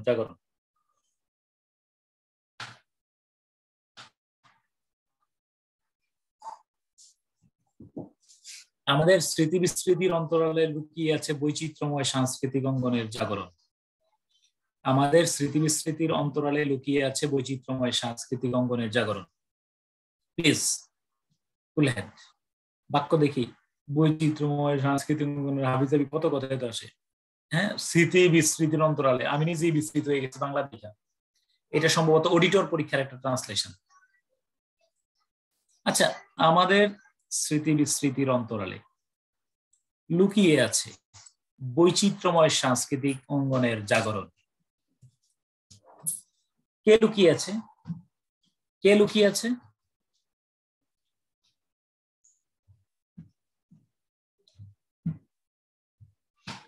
আচ্ছা, ওকে, হ্যাঁ, তাহলে বৈচিত্র্যময় সাংস্কৃতিক অঙ্গনের জাগরণ লুকিয়ে আছে। তাহলে দ্য অ্যাওয়েকেনিং, তাহলে আমি বলি বৈচিত্র্যময় সাংস্কৃতিক অঙ্গনের জাগরণ।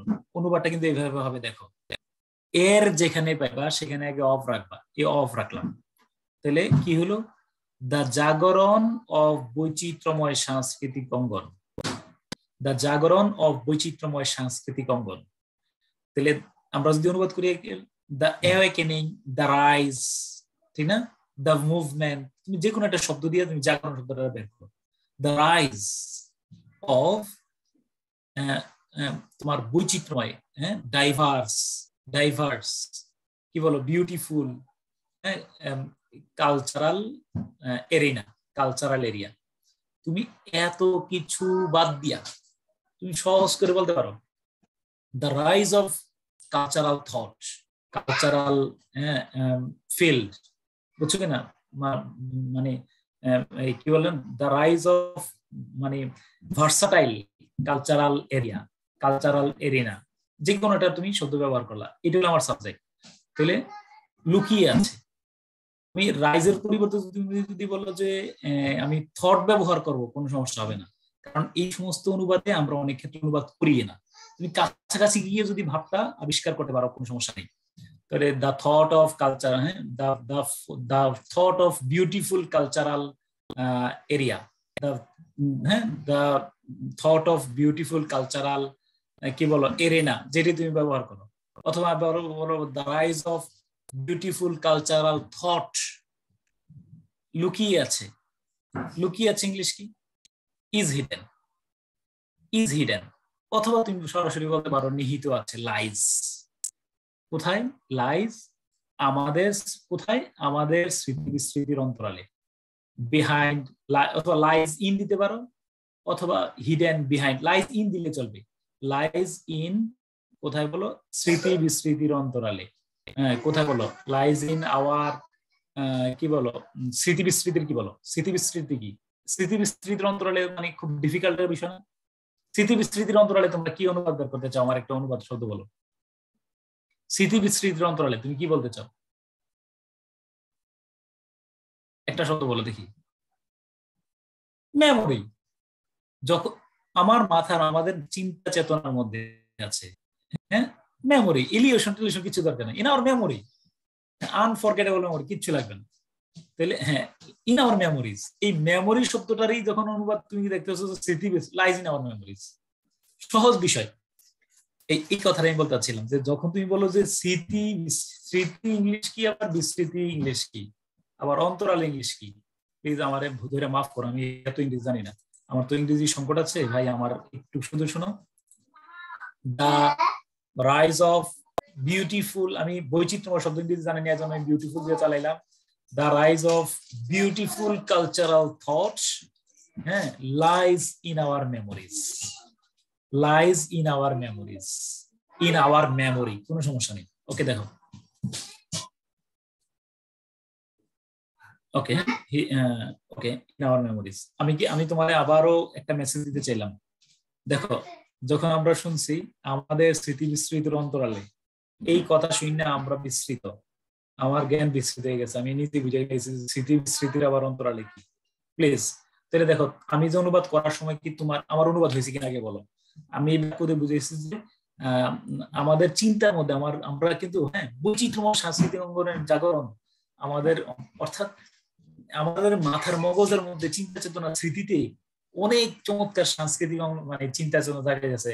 আমরা পয়লা বৈশাখ আসলে আমরা অ্যালার্ট থাকি, আমরা এই কি বলে না ওই তোমার এই ফাল্গুন মাস আসলে আমরা বিভিন্ন পিঠে উৎসব করি, বিভিন্ন দুর্গাপূজা, ঈদুল আজহার সামনে আসতেছে, এই যে আই এম অ্যালার্ট, তুমি বাড়িতে যাবা, এই যে সামনে আমার কুরবানির ঈদ। তাহলে কি হলো? The rise of various cultural thoughts, হ্যাঁ, লাইজ ইন আওয়ার মেমোরি। আমাদের চিন্তা চেতনার মধ্যে অনেক সাংস্কৃতিক চিন্তা মানে সাংস্কৃতিক ভাব আমাদের মনের মধ্যে রয়ে গেছে।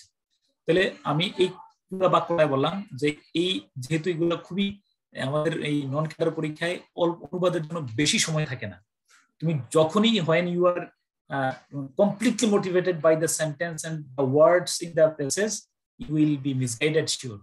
তুমি অবশ্যই মিসগাইডেড হবে, কারণ তুমি অনুবাদ খুঁজতে যাবে স্মৃতি বিস্মৃতির অন্তরালে। আরে behind our memory and forgetfulness, দরকার আছে এগুলার কথা? মানে আবার বৈচিত্র্যময় ইংরেজি জানো না তুমি, ডাইভার্স দরকার আছে? তুমি কালারফুল দাও, বাদ দাও।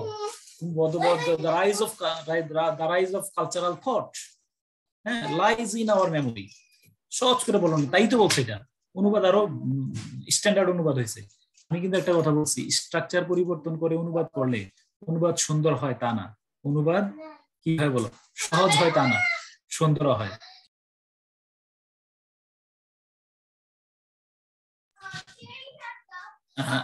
Have you receive my point? তোমরা কি আমার পয়েন্টটা বুঝছো কিনা? আমি তোমার এই বাক্যের মধ্যে এইটাই বুঝাইতে চাইছি যে আমার যখন বাক্যটা কঠিন মনে হচ্ছে আমার কাছে, আমি আমার মতো করে চিন্তাটা সহজ করি। যখনই তুমি আমাদের স্মৃতির অন্তরালে লুকিয়ে আছিস, তুমি বলো যে a colorful cultural thought, a beautiful cultural thought is hidden in our memory. আমি তোমার বুঝাইতে চাচ্ছি যে দেখো, বাক্যটা যখন কঠিন আমার কাছে মনে হচ্ছে, আমি শব্দ পারছি না, আমি অন্তরালে ইংলিশ যাইতে পারতেছি না, আমি এই সাংস্কৃতিক ওই স্মৃতি বিস্মৃতি, আমি বুঝছি বাক্যটাতে বলা হয়েছে যে a beautiful cultural thought has মানে অথবা lies in our memory. A beautiful cultural thought lies in our memory. সুন্দর অনুবাদ তো, এটা তো আরো সহজে বুঝছে। বাংলাটা জটিল, ইংলিশটা সহজ হয়েছে, ইংলিশটা বোধগম্য অনুবাদ হয়েছে। মনে রাখবা একটা কথা, আমি রিট্রান্সলেশনের সময় রিট্রান্সলেশনের ক্লাস কোনো মতো মিস করো না। অনুবাদ বাণী হলো এমনটা, এটা হলোই আমি তোমার প্রথম ক্লাসের কথা বলছিলাম যে এই অনুবাদ হলো যেমন ওই একটা অনুবাদ বলছিলাম যে একটা অনুবাদ কুলনা ইয়ানারু কুনি বারদা ওয়া সালামান আলা ইব্রাহিম, ইব্রাহিম আলাইহিস সালামকে যখন আগুনে নিক্ষেপ করা হলো পানি ঠান্ডা হয়ে গেছে, হ্যাঁ আগুন ঠান্ডা হয়ে গেছে, এটা অনুবাদ। আবার ইব্রাহিম আলাইহিস সালামকে যখন অগ্নিকাণ্ডে নিক্ষেপ করা হলো আগুন যেন নন্দন কাননে পরিণত হলো, তাহলে পানি ঠান্ডা হয়ে গেছে, আগুন ঠান্ডা হয়ে গেছে, আর আগুন নন্দন কাননে পরিণত হয়েছে। এখানে একটার মধ্যে অনুবাদ হয়েছে সত্য কথা, আর একটার মধ্যে অনুবাদের সাথে আঙ্গুরের রস মেশানো আছে। তোমরা ওই তুমি আমি বললাম দ্য রাইজ অফ মানে ভেরিয়াস বা versatile cultural arena is hidden in our memory behind our memory forgetfulness। কি অনুবাদ করছো? এটা আমি কিচ্ছু বুঝি নাই, অনুবাদ ঠিকই হয়েছে, লাইন পাইলে অনুবাদ করে বসছো। কিন্তু যদি বলো the rise of beautiful thoughts, the rise of beautiful colorful cultural thought, the rise of beautiful versatile cultural thought lies in our memory। তুমি সহজে বুঝছো, আরো ভালো লাগতেছে অনুবাদটা। আমি আশা করি আমি আমার পয়েন্টটা বুঝাতে চেয়েছি। নেভার যখনই বাক্য এরকম ধরনের উদ্ভট শব্দ দ্বারা তোমার প্রভাবিত করবে, never should be motivated by the words or sentence given in the passage। ওকে তারপরে এবার আসো,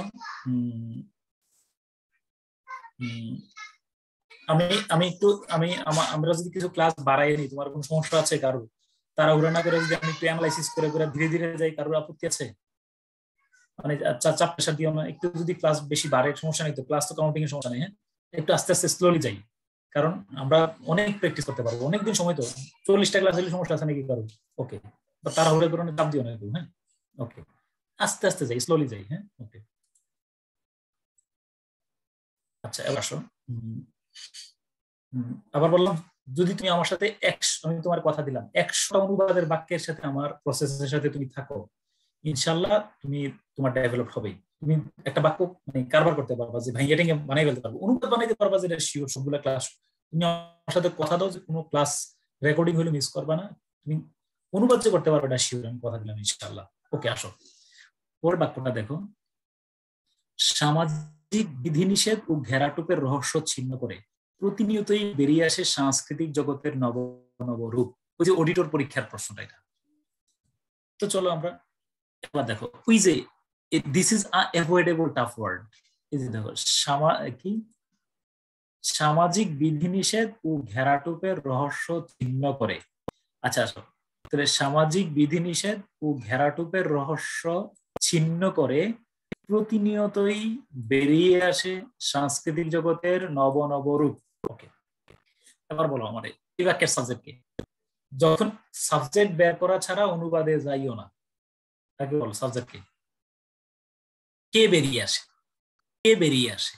আমরা সবসময় বেরিয়ে আসে, এই ভার্বটা কি প্রশ্ন করো সবসময়, কে বেরিয়ে আসে? কমেন্ট বক্সে লিখো, কে বেরিয়ে আসে? কে বেরিয়ে আসে? ওকে সাংস্কৃতিক জগতের নব নব রূপ, এখানে একটা অফের কাজ আছে, তাহলে তুমি আমার সাথে বলো, এটা তোমার বন্ধুরে বোঝানোর সময় বলবা কি, শোনো ছোট ভাইরে বোঝানোর সময় বলবা যে শোনো সাংস্কৃতিক জগতের নব নব রূপ ইংলিশ কি বলবো জানো? ইংলিশ হলো দা নব নব রূপ অফ সাংস্কৃতিক জগৎ। অফ দিয়ে আগে ঠিক করে ফেলো, দা নব নব রূপ অফ সাংস্কৃতিক জগৎ। তো নব নব ইংলিশ কি? নতুন, দ্য নিউ ফর্মস। দেন আবার বললো না দ্য নিউ ফর্মস দরকার নেই, the new forms of cultural field, the new forms of cultural field, cultural area, cultural কি বলো dimension, the new forms of cultural dimension, cultural thought. আচ্ছা কি কালচার, তুমি জগৎ যেটি তুমি পাবো কালচারাল থট, কালচারাল ওয়ার্ল্ড, তাহলে the new form of cultural world. আচ্ছা বেরিয়ে আসে, বেরিয়ে আসে ইংলিশ কি? বেরিয়ে আসা ইংলিশ কি? বেরিয়ে আসা কিছু না, কামস দিতে হয়, ইমার্জেস। রাইজেস তাহলে কামস, বেরিয়ে আসে।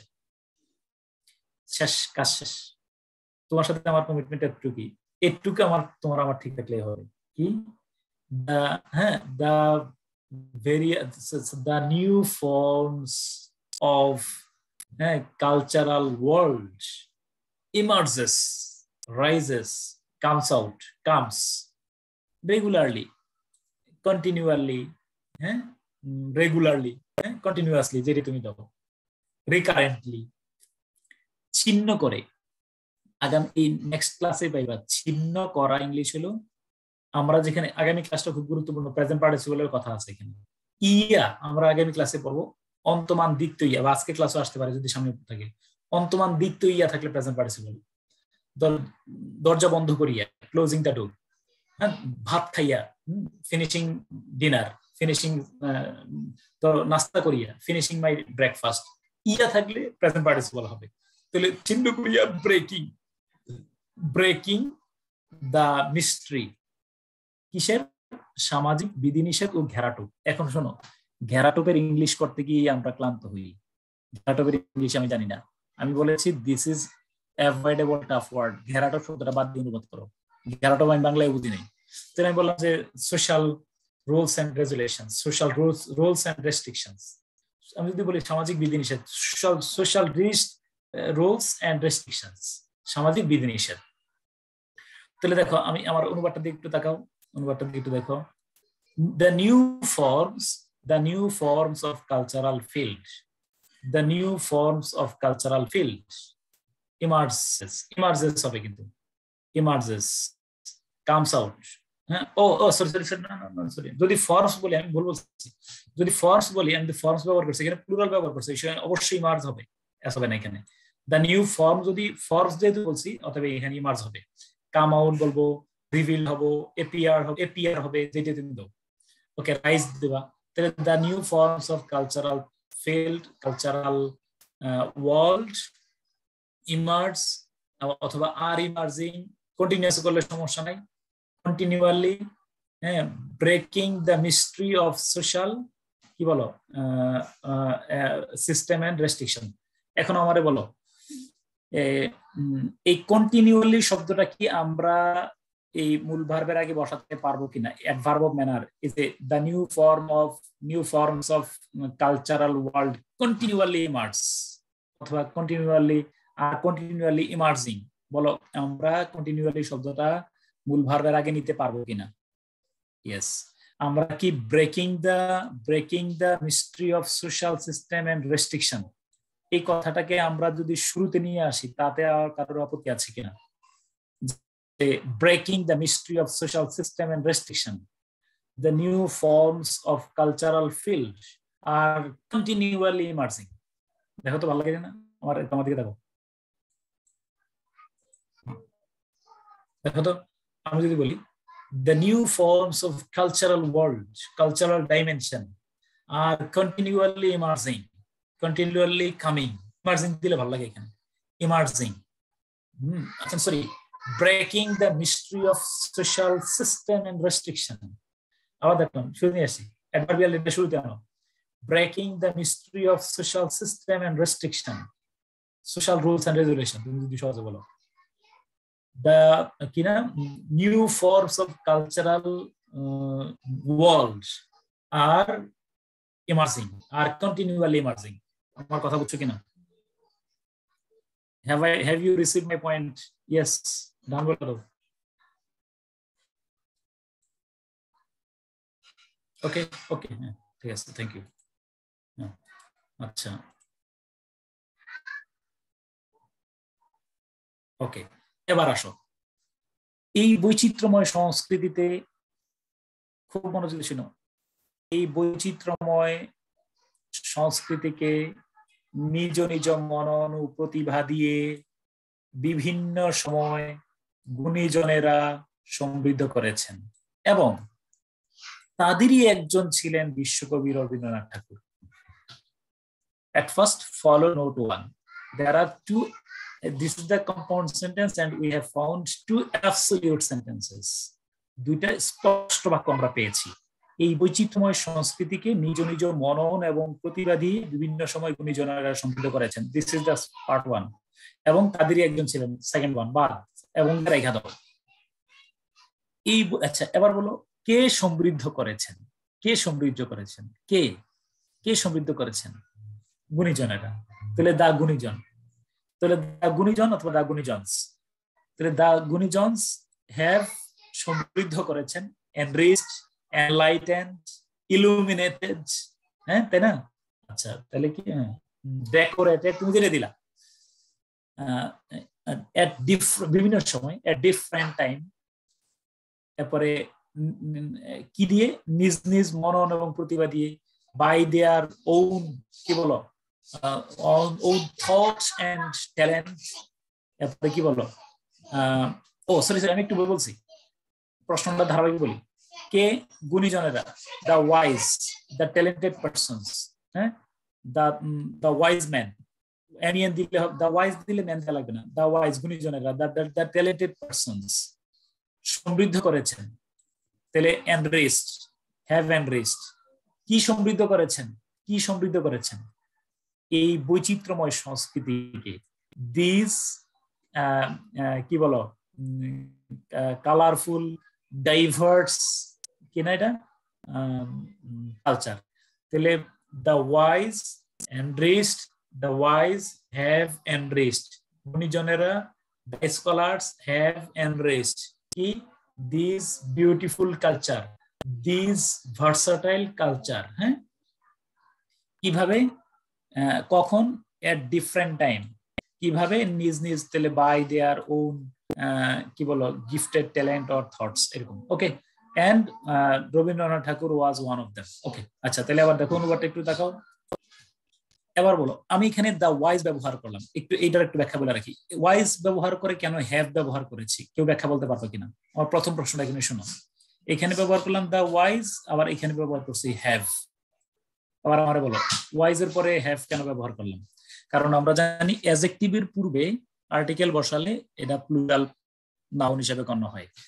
আবার শোনো, অ্যাডজেক্টিভের পূর্বে যদি আর্টিকেল বসাই দিই, আমরা আর্টিকেল দি বসাই, যেমন the poor, the rich, the pious, the old, the young, the virtuous. হ্যাঁ, তাহলে এগুলো দা পুয়ার মানে দরিদ্ররা, দা রিচ মানে ধনীরা, দা ওল্ড মানে ওল্ড মানে বৃদ্ধরা, দা ইয়াং মানে তরুণেরা, দা ওয়াইজ মানে জ্ঞানীরা, হ্যাঁ গুণীজনেরা। হ্যাঁ, তাহলে অ্যাডজেক্টিভের পূর্বে দি বসাইলে প্লুরাল হয়ে যাবে। আর তুমি যদি ওয়াইজ ম্যান বলো তাহলে জ্ঞানী লোকেরা, কোনো সমস্যা নেই, তখন আবার ম্যান দিলে আবার সেটা অ্যাডজেক্টিভ হিসেবে গণ্য হবে। তাহলে কি বললাম? দা ওয়াইজ অথবা দা ট্যালেন্টেড পারসনস। এই পারসন হবে না কিন্তু, এখানে কিন্তু পারসনস হবে। হ্যাঁ, the talented person, the scholar, the scholars. তাহলে দা ওয়াইজ বললে অ্যাডজেক্টিভটা প্লুরালের কাজ করছে। The wise, the talented persons have enriched, কি এনরিচ করেছে? This amazing, this beautiful culture. ঠিক আছে কিনা? কিভাবে? বাই দেয়ার ওন মেরিটস অথবা ওন ট্যালেন্টস। কখন? At different times, and one of them was Rabindranath Tagore, বা Rabindranath Thakur one of them. আচ্ছা, এখন আমার বলো, যদি আমরা এই বাক্যের মধ্যে শুধু আমাদের কমিটমেন্ট এতটুকুই, the wise have enriched this amazing culture. আবার খেয়াল করো, এই বাক্যের মধ্যে শুধু আমরা এতটুকুই ঠিক রাখবো যে এই বৈচিত্র্যময় সংস্কৃতিকে নিজে নিজে, এই পুরো বাক্যের মধ্যে আমরা বলবো যে গুণীজনেরা সমৃদ্ধ করেছেন। কি সমৃদ্ধ করেছেন?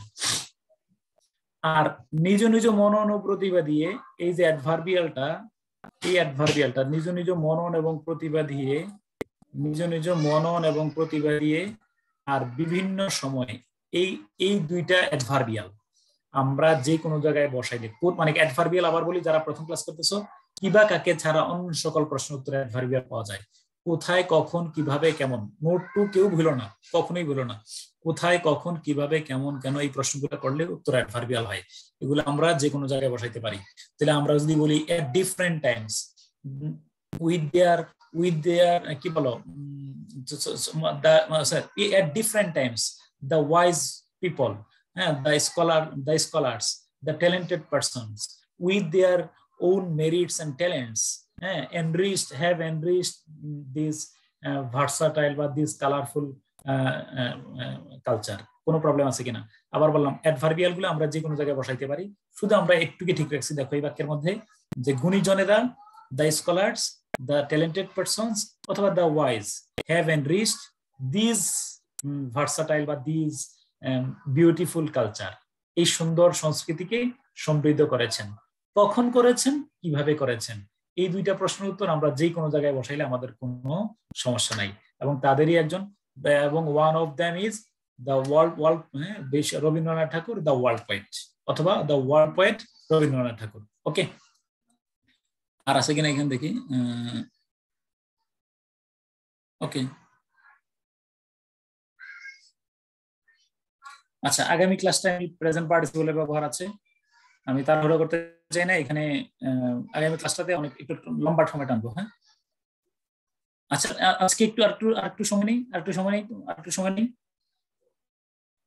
রবীন্দ্রনাথ ঠাকুর the world poet was one of the scholars. হ্যাঁ, কোনো সমস্যা নেই। হ্যাঁ হ্যাঁ, হু দিয়ে আবার কি দিবা? হ্যাঁ, আজকে কি আমি আরেকটু নিতে পারি এই পরের নোটটা? ওকে, একটু পরে এই সামনে একটা নোট আগে রাখি একটু। ওকে, একটু সময় দাও, 5 মিনিট সময় দাও। আচ্ছা, এবার শোনো, এবার নোট 4 এর পয়েন্ট হলো, নোট 4 আমি আগামী ক্লাস আবার রিভিউ করবো, টেনশন নিও না। এটা খুব ভাইটাল একটা, বাংলা অসমাপিকা ক্রিয়ার শেষে, ষষ্ঠ কথা, বাংলা অসমাপিকা ক্রিয়ার শেষে অন্তমান দ্বিত্ব ইয়া থাকলে ইংরেজি করার সময় প্রেজেন্ট পার্টিসিপল হয়, অথবা পারফেক্ট পার্টিসিপল হয়, অথবা প্রিপজিশন প্লাস জিরানযুক্ত বাক্য হয়। ওকে, খুব ভালো করে খেয়াল করো। ইয়া একটা বাক্য যদি দেখো, এ ধরনের বাক্যকে when, why, before, after, as, since যোগ করে আমরা প্রভৃতি সাবঅর্ডিনেট কনজাংশন যোগ করে আমরা কমপ্লেক্স সেন্টেন্সে রূপান্তর করতে পারবো। পরে এই কথা পরে। বাড়ি গিয়ে আমি তাকে অসুস্থ দেখলাম, ইয়া, যত ইয়া পাইবা ইংরেজিতে সেটা হলো প্রেজেন্ট পার্টিসিপল ইয়া।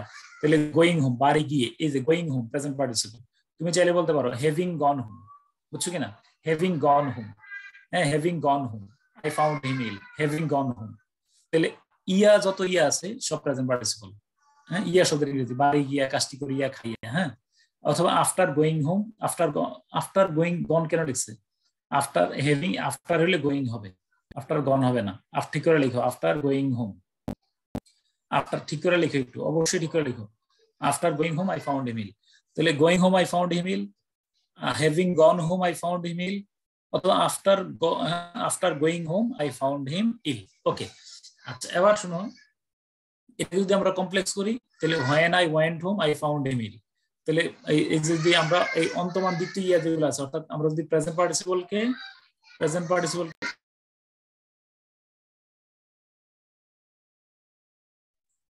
আচ্ছা, when I went home I found him ill. Okay, তাহলে ওই এটাকে যদি going home I found him ill, এই গোয়িং হোমটাকে যদি আমরা হোয়েন দিয়ে, when, as, since, because, when, while, before, after দিয়ে একটা ক্লজ দেই, তাহলে এটা কমপ্লেক্স সেন্টেন্স রূপান্তর হবে। ওকে, তোমরা এবার একটু প্র্যাকটিক্যাল। এখানে একটা নোট বলছিলাম যে কেন আমরা going home I found, going to home কেন বলি নাই, একটা প্রশ্ন ব্যাখ্যা দিয়েছিলাম। ওইখানে একদম প্রশ্ন করছিল যে আমরা অফিসে গেলে তো বলি গোয়িং টু অফিস, বাজারে গেলে বলি গোয়িং টু মার্কেট। হ্যাঁ, তাহলে আমরা যদি বলি মসজিদে যাই গোয়িং টু মস্ক, তাহলে বাড়িতে যাই কেন আমরা গোয়িং টু হোম বললাম না? উত্তর হলো আমরা জানি কয়েকটা শব্দ পূর্বে টু বসে না। Home, abroad, here, there, up, down, far, near. Home, abroad, here, there, up, down, far, near, এই শব্দগুলো নিচে অ্যাডভার্ব হয়, এগুলোর পূর্বে টু বসে না। অর্থাৎ কাম টু অফিস হবে না, হবে সরি কাম টু অফিস হয়, কিন্তু কাম টু হিয়ার বলি না আমরা, কাম হিয়ার। আবার আমার সাথে একটু কথা বলে নিলাম, 8টা শব্দের পূর্বে আমরা বলি গো টু অফিস, কিন্তু আমরা বলি নাই গো টু দেয়ার বলি না, আমরা বলি গো দেয়ার, কারণ 8টা শব্দ নিজে অ্যাডভার্ব হয়। Home, abroad, here, there, up, down, far, near, এই শব্দগুলো নিজেই কি হবে বলো? অ্যাডভার্ব হতে পারে, এই জন্য এগুলোর পূর্বে আর ইয়া বসে না। ওকে, তো আচ্ছা, আমি এখনই শেষ করে দিচ্ছি এটা। এইটা আমি আবার আগামী ক্লাসে অ্যানালাইসিস করে সামনে দেবো। আগামী ক্লাসে প্রায় 9 পর্যন্ত চলে যাবো আশা করি। তোমরা আমার কথা শোনো, একটু প্রথম থেকে একবার একটু রিভিউ করে দেই। আমরা প্রথমে বললাম যে 5টা নোটে পর্যন্ত মনে রাখো। প্রথম নোট হলো মোটিভেটেড না হওয়া, বাক্যের স্ট্রাকচার ঠিক করা, সিম্পল অনুবাদ করতে পারলে সিম্পলটা যদি পুরো করে ফেলতে পারি করে ফেলবো। যদি কমপ্লেক্স সেন্টেন্স হয় আমরা ভাগ করে ফেলবো কনজাংশনটাকে, আমরা যদি কম্পাউন্ড সেন্টেন্স হয় কনজাংশনটাতে গোল দাগ দেবো। ওই যে এই সমস্ত গুণীজনেরা সমৃদ্ধ করেছেন এই বৈচিত্র্যময় সংস্কৃতিতে, এবং রবীন্দ্রনাথ ঠাকুর তাদের একজন, এবং এই গোল দাগ দিয়ে ফেলেছে, 2টা বাক্য হয়ে গেছে।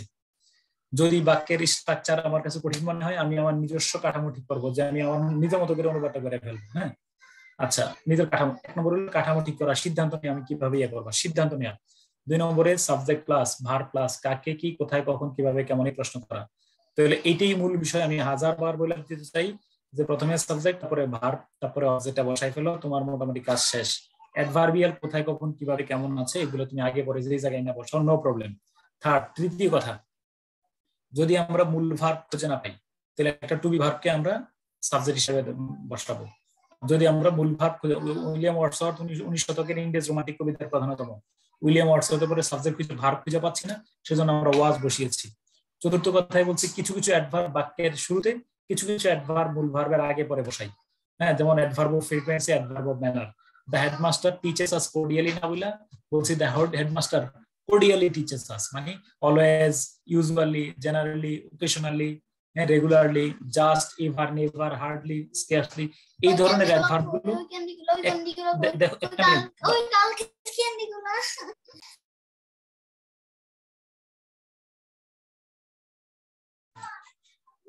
তাহলে কি হলো তোমার, এটা হলো নোট 4। নোট 5 আমরা বললাম কি যে কোনো বাংলা শব্দের হুবহু ইংরেজি জানা না থাকলে, কোনো বাংলা শব্দের হুবহু ইংরেজি জানা না থাকলে আমরা ওইটাকে আমরা বাংলায় আমরা আগে সমার্থক শব্দ বের করার চেষ্টা করব। যদি সমার্থক শব্দ ধরো সমার্থক শব্দ না আসে, তবে আমি এক্সাম্পল দেখলাম যে কঠিন শব্দ 2 ধরনের, একটা হলো অ্যাভয়েডেবল টাফ ওয়ার্ড আর একটা হলো unavoidable tough word. Avoidable tough word হলো এই শব্দটা বাদ দিলে কোনো সমস্যা নাই, পরাকাষ্ঠা শব্দের অর্থ বাদ দিলে কোনো সমস্যা নেই, অনুবাদ হচ্ছে। আর যেটা আমি আনঅ্যাভয়েডেবল, এটাকে আমার অনুবাদ বের করাই লাগবে। এটা আমি পাঞ্জা দিয়ে আমি বের করেছি সর্বাত্মক ভাবে, এরপরে রোদ পোহাইকে আমরা বের করেছি যে তারা অনুভব করে, উপভোগ করে। হ্যাঁ, ওকে। আর সর্বশেষ নোট 6 আমরা বলেছি অন্তমান দ্বিতীয় ইয়া, এগুলাকে ইংরেজি পার্সোনাল প্রেজেন্ট পার্টিসিপল, রহস্য ছিন্ন করিয়া। তাহলে ব্রেকিং দ্য মিস্ট্রি অফ কি বলো, social restriction, breaking the mystery of social rules and restriction. হ্যাঁ, তাহলে এই বিচ্ছিন্ন করিয়া ইয়া যত আছে সব প্রেজেন্ট পার্টিসিপল। অন্ত, ফুটন্ত, অন্তমান দ্বিতীয় ইয়া, মানে ফুটন্ত, উড়ন্ত, ঘুমন্ত। তারপরে হাসতে হাসতে কাঁদতে কাঁদতে, দ্বিতীয় হাসতে হাসতে কাঁদতে কাঁদতে যাইতে যেতে, মেয়েটি হাসতে হাসতে চলে গেল, দ্য গার্ল ওয়েন্ট লাফিং, হাসতে হাসতে কাঁদতে কাঁদতে যাইতে যেতে, এগুলা প্রেজেন্ট পার্টিসিপল হয়। আর ইয়া যত ইয়া আছে, কাজটি করিয়া, ভাত খাইয়া, সেখানে গিয়া, তাহলে সব প্রেজেন্ট পার্টিসিপল হয়। এই প্রেজেন্ট পার্টিসিপল আমরা ব্যাপক ব্যবহার পাবো ইনশাআল্লাহ। আল্লাহ হাফেজ। তাহলে এই পর্যন্তই। আবার বললাম, এখানে নেটওয়ার্ক থেকে সব মিলিয়ে সার্বিক যত ত্রুটি আছে, ত্রুটির দায়ভারটা মাফ করে দিও, মনের মধ্যে কোনো কষ্ট রেখো না। যদি কোনো অব্যবস্থাপনা, কোনো ত্রুটি থাকে, এমন রাখবো একটা মানবীয় ত্রুটি, কিন্তু আমরা আন্তরিক, আমি আন্তরিক, আমরা আন্তরিক, স্যার আন্তরিক। আমাদের মানবীয় ত্রুটিগুলো তোমরা খুব ক্ষমা সুন্দর দৃষ্টিতে দেখবা, সহজভাবে দেখবা, অভিভাবক হিসাবে দেখবা। নিশ্চয়ই তুমি তোমার বাবা, ভাই, বোন, অভিভাবকের সাথে তো তুমি একেবারে মানে ইয়ে করে পারবে না। যদি কোনোটা একজন কেজে লিখছো যে কি এই আমারে 20 দেন খেয়ে ফেলি, আমি খুব কষ্ট হয়েছে, আমি চিন্তা করছি তুমি খুব হার্ড হয়েছো, এই জন্য তুমি অনেকবার ট্রাই করছো ডাউনলোড করার জন্য, হয় নাই। তুমি মানে কতটুকু কষ্ট পাইলে কথাটা বলো, আমি বুঝতে পারছি। এই কষ্টগুলো সহজভাবে নিও, কেউ মনের মধ্যে কোনো অবস্থাতে কষ্ট রাখো না প্লিজ। হ্যাঁ, ওকে, ঠিক আছে ইনশাল্লাহ। ওকে, এই পর্যন্ত। হ্যাঁ, থ্যাংক ইউ, আল্লাহ হাফেজ। তাহলে আমি ইয়ে করে দিলাম। শোন, আমি বলি, তোমার প্রশ্নটা ছিল যে কেউ যদি একেবারে সফিস্টিকেটেড মানে তোমার কালারফুল ল্যাঙ্গুয়েজ ব্যবহার করে, মানে অ্যারিস্টোক্রেটিক ল্যাঙ্গুয়েজ যেটাকে আমরা বলি, হ্যাঁ, এই ধরনের ল্যাঙ্গুয়েজ ব্যবহার করলে, আর আমি অর্ডিনারি লিখলাম, আমার মনে হয় না যে খুব বেশি ভেরি করবে। খুব ডিফিকাল্ট ওয়ার্ড দিলে অনেক সময় অনুবাদটা বেশি ঝামেলা হয়। যেমন ওই যে আমরা একটা অনুবাদ করছিলাম আজকে, যেটা ওই যে সাংস্কৃতিক জগতের ওই যে স্মৃতি বিস্মৃতির অন্তরালে, তুমি যদি স্মৃতি বিস্মৃতির অন্তরালে তোমার বিস্মৃতি ইংলিশ, মেমোরি, ফরগেটফুলনেস অনুবাদ তোমার জানা আছে, কিন্তু তার চেয়ে ভালো আমি চিন্তা করছি রিফর্ম করে যে সহজ ভাষায় অনুবাদটা করলাম, সেটা কিন্তু সুখাদ্য হয়েছে। তো যাই হোক, তোমরা চেষ্টা থাকবে যে অনুবাদটা যেন গল্পের মতো হয়, একদম স্যার যেন পড়লেও ভালো লাগে। এই জন্য আমি সামনের দিকে এক বাক্যের অনুবাদ একসাথে করতে দেবো না। অনেক ক্ষেত্রে এক বাক্যের একাধিক বাক্যের অনুবাদ করতে চাই। আমি চাই যে অনুবাদটা জাস্ট বি ফ্লুয়েন্ট, তার জন্য পুরোই ভালো লাগতেছে। প্রথম আলো পড়লে আমাদের ভালো লাগে কেন? আমাদের ফ্লুয়েন্সি ভালো। তো এই সহজ স্বাভাবিক ব্যবহার, শব্দ ব্যবহার করো, ডোন্ট ওরি। শুধু সাবজেক্ট ভার্ব ঠিক করে লিখছো কিনা, এটা হলো ম্যাটার। সাবজেক্ট ভার্ব অবজেক্ট ঠিক আছে কিনা, নো প্রবলেম। বাকি অনুবাদ তোমার শাসা করে হয়ে যাবে। এবং তুমি দেখো যে আগামী ইনশাআল্লাহ সবগুলো ক্লাস করো, দেখো যে পরিবর্তন হবে ইনশাআল্লাহ। আল্লাহ হাফেজ। আসসালামু আলাইকুম। আসসালামু আলাইকুম স্যার। আসসালামু আলাইকুম স্যার। একটা কথা স্যার, একটা কথা স্যার। আসসালামু আলাইকুম।